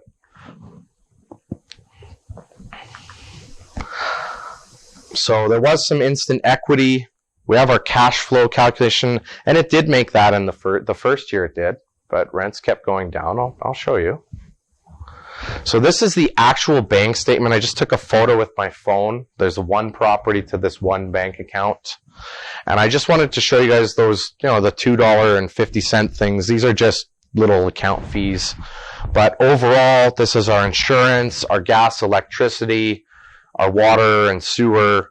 Our second mortgage is paid monthly in this example. My rents come in monthly. I want to pay my debt monthly. I'm planning to hold this for a long time. And so here's the rent. So this is actually a statement from a year ago. They're rented at the same prices right now. But in real life, it's making $760. Now my rents from the upstairs has gone down by $250 a month. My rent from the basement went down by $100. So that's reality. If there wasn't that $1,000 projection at the beginning, because I knew in real life that we're not done this downturn. I've lived through 3 real estate cycles from boom and bust while I've been up in Fort Mac. And some people consider me extremely experienced because I've experienced that as a young man throughout my life, because some people experience 3 real estate cycles their whole life if they're in a different city. I experienced them very quickly. I learned how to adapt very quickly as the market changed. So that was pretty good, and that's a picture of it from the outside. And that deal was pretty nice. It was actually a builder who I bought these from, not Jonathan, but a Fort McMurray builder. He had a good reputation. He built quality homes. I met with him. I liked everything about it. That's why the discount was only small. I wasn't going for a huge. There wasn't money to ask for a discount. These are brand new properties. They have nice warranties, and they run very good. 2 furnaces. They're legally suited. So I went out and not only did that once, I went and did it on the neighboring one. Then I went and did it on the other neighboring one. And then I wrote about it in an article, and a year and a half ago, they put me on the cover of Canadian Real Estate Wealth magazine. It was a how to quit your day job article, and there it is right there. I'm on a fishing trip when I go with a mentor every year on a fishing trip. And so when the magazine came out, I brought it. I bought a copy and brought it to show him, right? Because he gave me a lot of advice over all the years when I had nothing. And so that street, some of my friends actually refer to that as Simcoe Street. It's actually Heritage Drive in Fort McMurray, but it's because I actually own a whole bunch of houses all in one row. And guess what? I didn't just do that the 3 times. I went and did it a 4th. I went and did it a 5th. We used the same down payment from one, pulled it out. The day of the purchase, I looked at the builder. I said, I'm like, do you want to do it again? He's like, absolutely. And I bought his next one, and then his next one, and then his next one. And we just systematically bought them one at a time going down the street. I did that actually 10 times. I'm doing deals on the ones across the road from me now. And I bought another property that's actually way down. It's a really long street, and it's way down that street. So I've a total of 10 properties on there, all of them legally suited with know of my own money. That's 20 rental units. And the cash flow, even in this crappy economy. With no money, like anybody can do this. This we're just going to skip over. This was a whole part that I put here all about rent to owns and our RSPs. But we're going to skip over a little bit of this. Who's having a good time learning something new here? Yeah. I think every time you spend time with me, you learn something new, Sean. And I'm constantly challenging, because I've created some different strategies. Once you learn the RRSP lending rules and you know how to work within them, there are do's, there are don'ts. Like I warned you, don't go lending to each other. There's a whole bunch of do's and don'ts. But once you know the rules and you know how to navigate through them, there are all kinds of possibilities. And one of the things that I like to do is every time that I'm doing a deal, as long as it works within the rules, I've done deals where I've talked in front of groups and taught how I did it. And I've said, has anybody in the room ever done this before? And I've taught over 2,000 people this one strategy, and nobody has ever said they've heard of it before. And I hybrided RSPs with rent-to-owns. And it had all to do with being very creative with the terms and the conditions and the repayment schedule of these RSPs.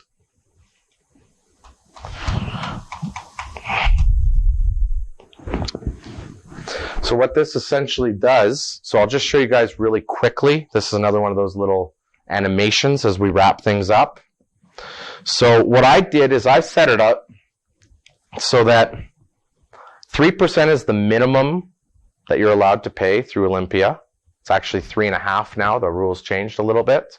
As bank rates have gone up, Olympia has raised their internal minimum. But I know normally you could put a penalty. A bank might put a penalty if you paid their mortgage off early. You can do that with RSP mortgages too. But if you're putting the deal together, why would you want to pay penalties for paying them off early? Just so you can have no penalties and you can pay people off whenever you feel like it. But in this example, this is the only time that I would actually have a penalty. And so what I would do is I would pay this 3% from the cash flows I received. And the goal was to achieve an 8% return for the RSP holder. And Jonathan, we've done deals like this, haven't we? And so we have a 5% penalty. If we pay them off in the first year, they're going to receive a 5% penalty, which means they make 8%. But as the rent-own deal continues on the second year, we're going to pay these annual payments here just with the cash flows that come in. And you're going to be deferring. You're going to send, if it pays off in year 2, you're going to pay 10% penalty. These are crazy penalties. But remember, you're only obligated for 3%. But you will have to pay one of these penalties the way it's set up. Most of these deals are 3-year deals. And so I will add another 5%. Remember, this amount's been paid out. Year 2's been paid out. Year 3's been paid out. Well, guess what happens at the end of year 3? The tenant buyer buys the home. Yay! It's sold. Deal is done. Well, it's much easier to pay all of this with the proceeds from your sale than it is from the monthly cash flow.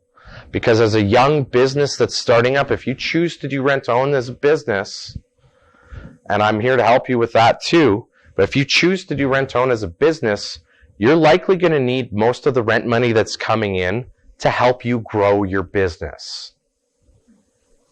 So you can set one of these up with very little to no money. You can defer some of the payments to when the sale happens instead of paying it from the rent. And your business can have more money now. You will receive the same amount in the deal no matter which way you pay it. If you're paying 8% every year, or if you defer paying the extra amount to the end. It'll cost you the same, but you get cash flow now and a little bit less at the sale time. Go ahead. So what is the penalty for? Who's paying it? I, as the person who put the deal together, I'm going to pay this penalty. I set this up so that I would pay a penalty to the RSP account holder because I'm going to pay them off early. We're going to write that this is a 4-year deal with another one of these columns on the 4th year, but the deal is going to end here. And I'm going to pay these penalties because I promised, I said, I'm going to pay you 8%. I'm committing to paying you that. However, you're going to see in the paperwork that it says only 3%. I want to reassure you that you're still going to get the 8% that I promised you. But if I paid 8% in year 1 on $100,000, just as an example, that's $8,000 payment, which is all fine and dandy. But guess what? That RSP holder, can they do much with $8,000 in their RSP? Is it big enough to do another deal with you? No. Can they? So if I paid it to them in year 1, what's going to happen? It's probably going to be sitting on the couch. So are they not okay having it wait till later? Because when it's all paid out and all received, we'll either put another deal together or they'll go do something they want with their money, something else. And whenever these deals end, people can go do other things. But nobody wants to after they've had a taste of just very, very secure, predictable growth. And that's something that's actually been branded as the Simcoe maneuver.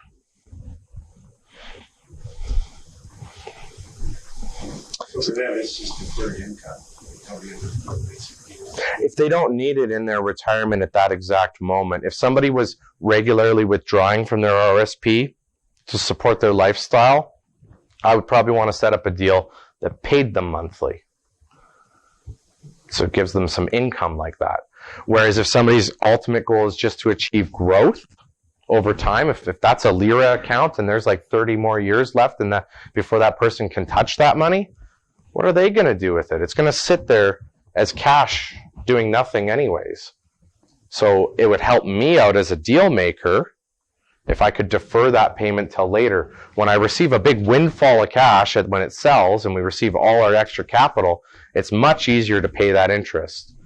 And the lawyer is the one who makes sure that that interest is paid. They won't give me a dime of my proceeds until the bank mortgage, the RSP mortgage is all paid off. So it really assures that the RSP gets paid first in a deal like this at the time of sale.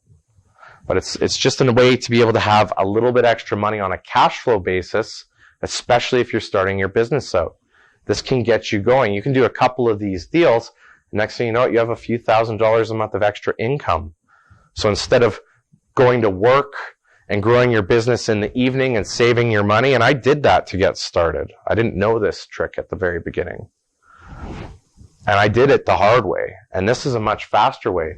If you, instead of putting $2,000 into your business every month from your hard-earned wages, if you had a deal that was putting $2,000 a month in there instead of yourself, then your business could take a life of its own and actually become something without requiring your extra financial input. It can grow on its own as a business.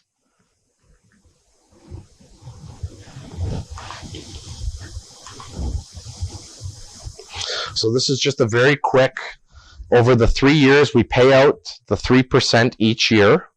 We carry an extra 5% to the end. And the overall goal is, now you can change these 3s and 5s. You don't have to do 3.5. But you could give someone 4% as a penalty or 6% as a penalty. You can change those numbers. They're completely negotiable. I just also know from looking at a lot of deals, crunching a lot of deals, and being solicited by a lot of other people's deals, which I get a lot, which I don't mind looking at. I love looking at deals. It lets me know where the best deals are. The more you look at, you can pick the best one. If you only look at one deal, how do you know it's the best? But it's just another way to be able to do that, to be able to accomplish that. Because you can still hold your promise to the RSP account holder, can one way or the other still get what they wanted.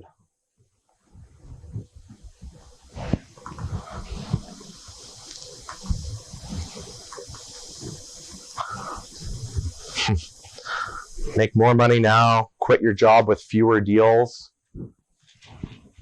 do more deals with the same down payment. Can you guys see how these RSP mortgages are really beneficial? They don't check your credit. There's no limit. There's no borrowing limits. You can keep getting another one and another one and another one. And some of your deals, you're going to want to use a broker. And you're going to want to put some bank money in place and do some, to lower your interest costs. But in the time being, you can get these deals kickstarted with RSP money or refinanced a little bit with some RSP money. So for those of you that are interested, because I am running out of time here, and I tried to put as much as I could into this presentation while I'm here, and just try and overteach rather than spend a whole bunch of time selling stuff, because I don't like going to things and being pitched all the time. But I do offer a rent-to-own course. It's $9.97. I'll help you screen your first person, which is one of the absolutely most critical parts. I will be there to help you with that. We'll get on the phone. We'll go through it. Sometimes, does this ever happen in your rent-to-owns, Jonathan? Somebody looks like a 1 or a 2, but they're really a 4. Yeah, and so I want you to be successful on your first deal. And I'll help you with the screening process. You find someone that you think is good, and I will double check it all. And either that's going to be yes or no. And sometimes we have to tell the person they look good on paper, but they actually aren't. And so finding the right person is the most important part. But if you want to do rent-to-own deals, I offer a course. It's $1,000. The other thing as well is I have a deal maker edition of the RSPs into real estate. I'm going to give you guys a free copy of just the basic version of RSPs into real estate. But I made one with about 8 hours of content going through the rules in detail. And I go through 9 real-life deal examples that I've done that are all different. Because I've done that where I bought it, pulled the money out, bought it, pulled the money out. They're not 9 different pull the money out deals. They're 9 completely different applications of an RSP mortgage. Some use banks' money, some don't. That's a whole variety of them. Just to show you, and I show you the real numbers, like the bank statement there. I show you guys the real results. It's one thing to learn in theory, and it's another to see how it really works out in real life. And so that's also $9.97. Those are the only 2 things I teach. That's all I have to offer. But if anyone buys one of those, I made a little mini course.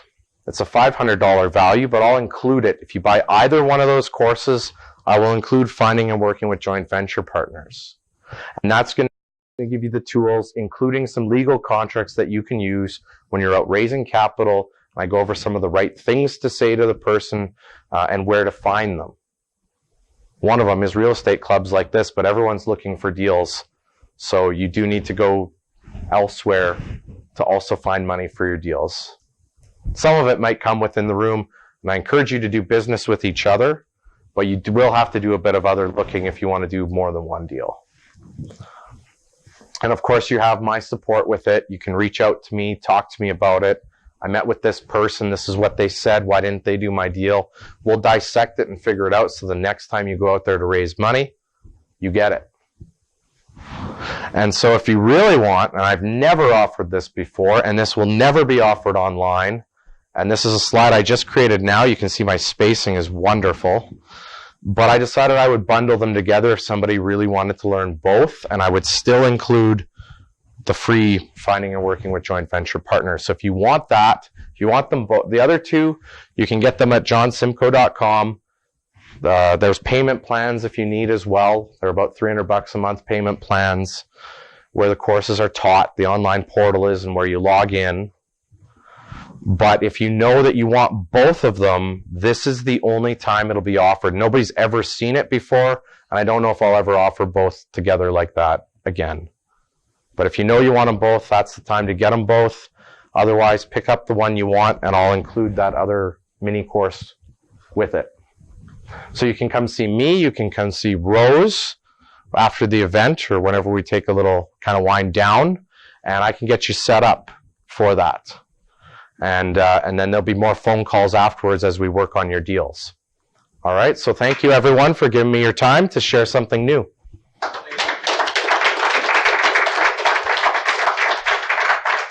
Anybody have any questions for John before we let him take a seat again? I actually did have a question. Yeah. All these properties you were talking about that you have all in the same street and more. Mm-hmm. So you get the mortgages for each of those? No, I know the question would come up. None of those deals I got mortgages for. I have a partner. I have a partner, and what I offer, and there's no rules to this, but I've been nominated 3 times for Joint Venture Partner of the Year by Canadian Real Estate Wealth, and part of the reason they keep nominating me is I keep doing all this stuff with none of my own money and none of my own credit. And so if somebody has a good job, like deal number 1, I have a partner on it. His name is Denton. Denton is 25% of that deal. I found the deal. I did the deal. I found the renters. I'm the one who sends the invoices to SMS Equipment. If my business gets thriving one day, I can have an assistant or someone do some of that. You can defer some of that work, but I'm 75 and they're 25, but they're not expected to really lift a finger. And Denton and I have been talking recently. We've done our renewal on the mortgage, and we're thinking that he's a little bit older than me, not by much, so we can have this property for a long time. However, one of our RSP lenders is approaching retirement, early 60s, but hey, I just want to let you know I'm not going to be able to pay you back at the 5-year mark.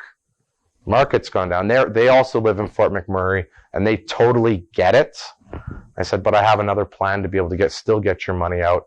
And if I do need to, I will sell the house so I can either A, replace them with a new money and pay them out, or B, I can go a couple years from now, have a bit more mortgage pay down, sell it as a rent own. Me and Denton split our 25-75. Our maintenance reserve is up to about 25,000 now. We normally pay ourselves out when it's over 20, and we've done a couple payouts over the years. We just feel like 20 is the right number to pay vacancies and do a furnace if we had to. And if the worst came, we feel like 20 would be a acceptable number to pay to get stuff fixed. And then whenever we take it down to 20 grand, we build it back up. We could probably pay ourselves out now, but neither of us are really needing it. And so we could then split our maintenance fund, which is going to be about 20 grand. I'll take an extra 15. He'll take 5. And whatever our difference is at the sale, we'll just split it like that. And that'll be the end of the deal. Might take 7 or 8 years. Might take a 9th. All with no money. And the same thing for those ones on Simcoe Street, Heritage Drive. Those ones there, I started and I had a guy who got a mortgage for one of them. And in that story, I'm like, great, let's do it again. And myself and the builder shake hands. Let's rock and roll. I'll buy the next one. And the guy who got the mortgage on the first one, which was 113, he was like all good to go, screened by the broker, all was good. Now, more time goes on and there's some changes with the rules at the time. And at the 11th hour of buying the second one, the mortgage lender was like, nope, I want another 5% down. I'm like, what? That's like an extra 30 grand. I'm like, well, I have it, but the goal is to use nothing and accomplish everything. So I'm like, okay, fine. We'll put the 30 grand in your account. We're going to get this deal. I'll be able to pull it out with the RSP. I'll just have to find a little more RSP. And after they said that, then at the 11.5th hour, they went, no, we don't want to do this. And they denied my mortgage financing. And it's a good thing I had a good relationship with that builder. Look, this is what's happened. And he says, well, do you still want to buy it? I said, yeah, but I got to find someone who can get a mortgage. So can you be a little patient with me? And he said, I'll give you until such and such a date to do so. And then I just busted my butt networking and finding the right people. And as luck would have it, there was a girl who I'd known for many years. I knew her as an entrepreneur for having a business, but I didn't know she actually worked in the oil sands and had a really, really good job. And so I went, oh, well, I thought you were a business owner all this time. You mean you work on site for like 6 days, every 6 days? I didn't know that. I'm like, wait, you have the ability to get a mortgage. Let me show you something I'm working on. And then she came through to go get more than one mortgage. And then I've just done that with everyone, just done the same partnership. So I'm getting 75% of something for no money, but I have to do the work. This was our letter to clients with the RSPs invested. It's seeing Mary sitting back on the couch. Yeah, it's doing nothing. Thank you. Any other questions? You look like you just look like you want to ask a question. The gears are turning. And do feel free to reach out to me. I am in the Careia group on Facebook, and I check out and I comment and I look at what deals you guys are doing, because I regularly have excesses of capital and I need deals all the time. And I put deals together myself, but I'm always out raising. I never stop raising. And so if I see a good deal in the group, I just might want to give you a call and partner with you.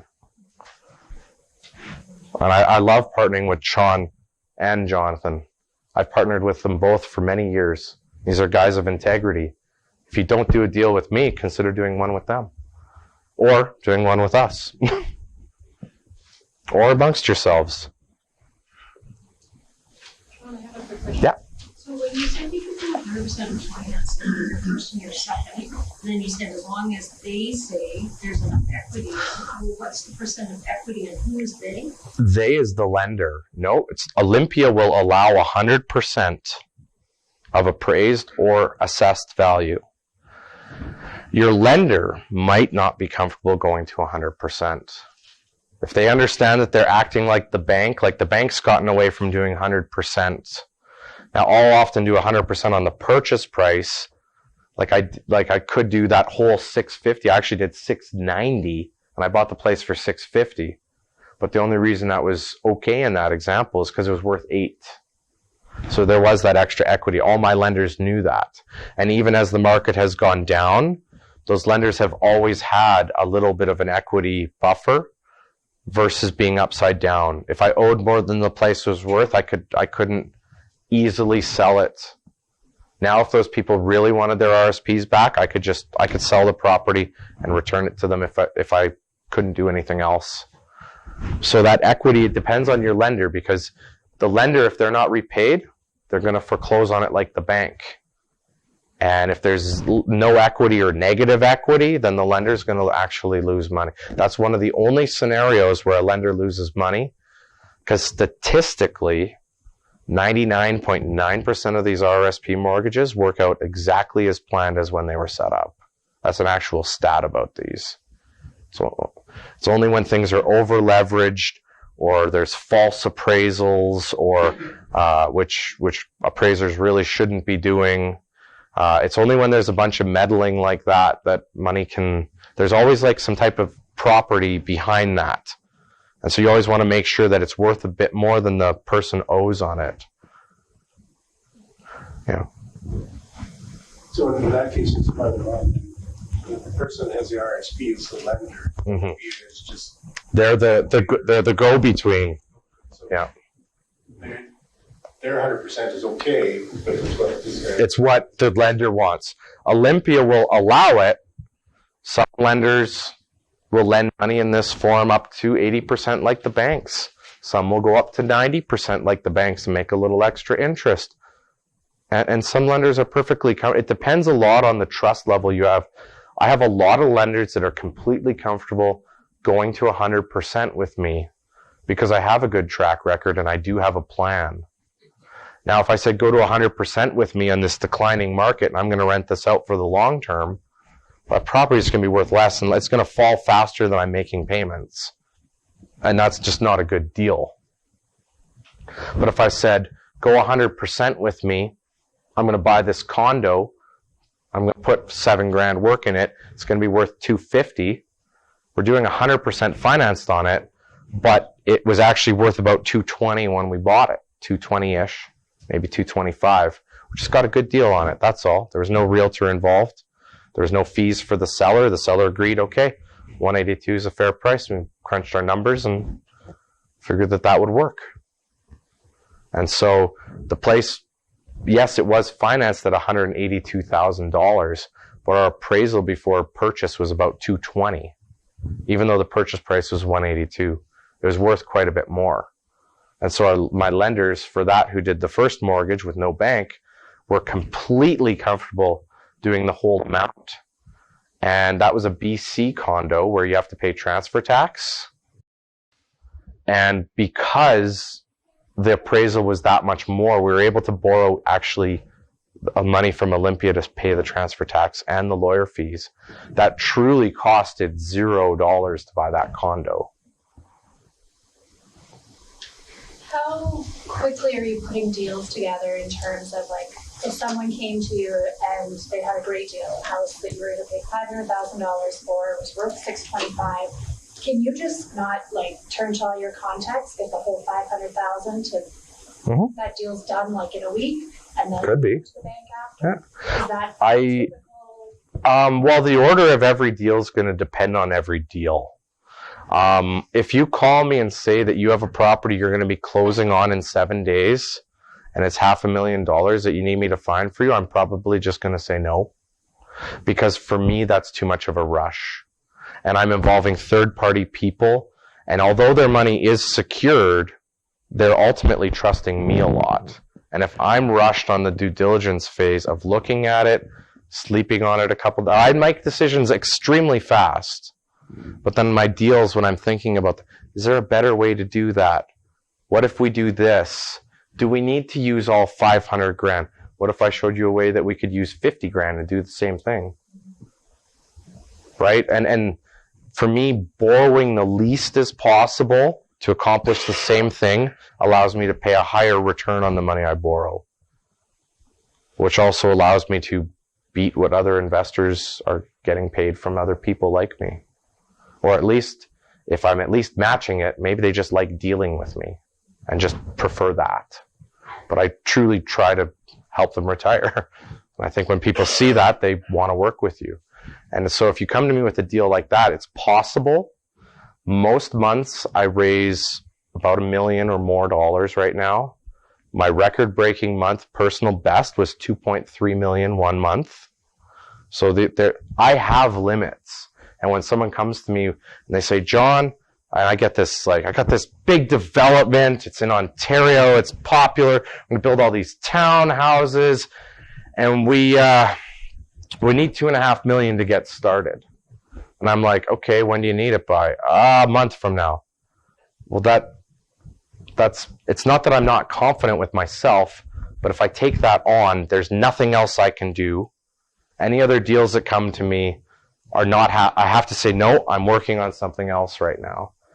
And I've never really done a lot of multifamily. I'm not the guy to learn that from.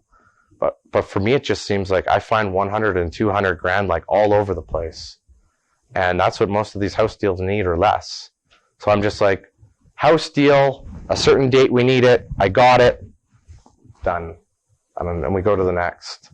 And so maybe it's just not challenging myself further to raise more or raise more than that, but I have a lot of regular people that partner with me. And by that, I just mean regular folks that go to their jobs. And I talk about having that big fish investor that lent me that 130 grand. I still talk with him and we still do a bit of business. I'm going to see him in 2 weeks, but I don't want to be paying 30% for my money and going to him all the time just because he can. So, and my list of big fishes is small. My list of regular people looking to make a difference for themselves is large. It's over 4,000 people. And when I do take on a project or I pitch a deal to someone, I always tell them it's okay to say no to me. If you don't like this deal, are you okay saying no to me? That's a line I use almost every time. Ryan's heard it when I raised money off him.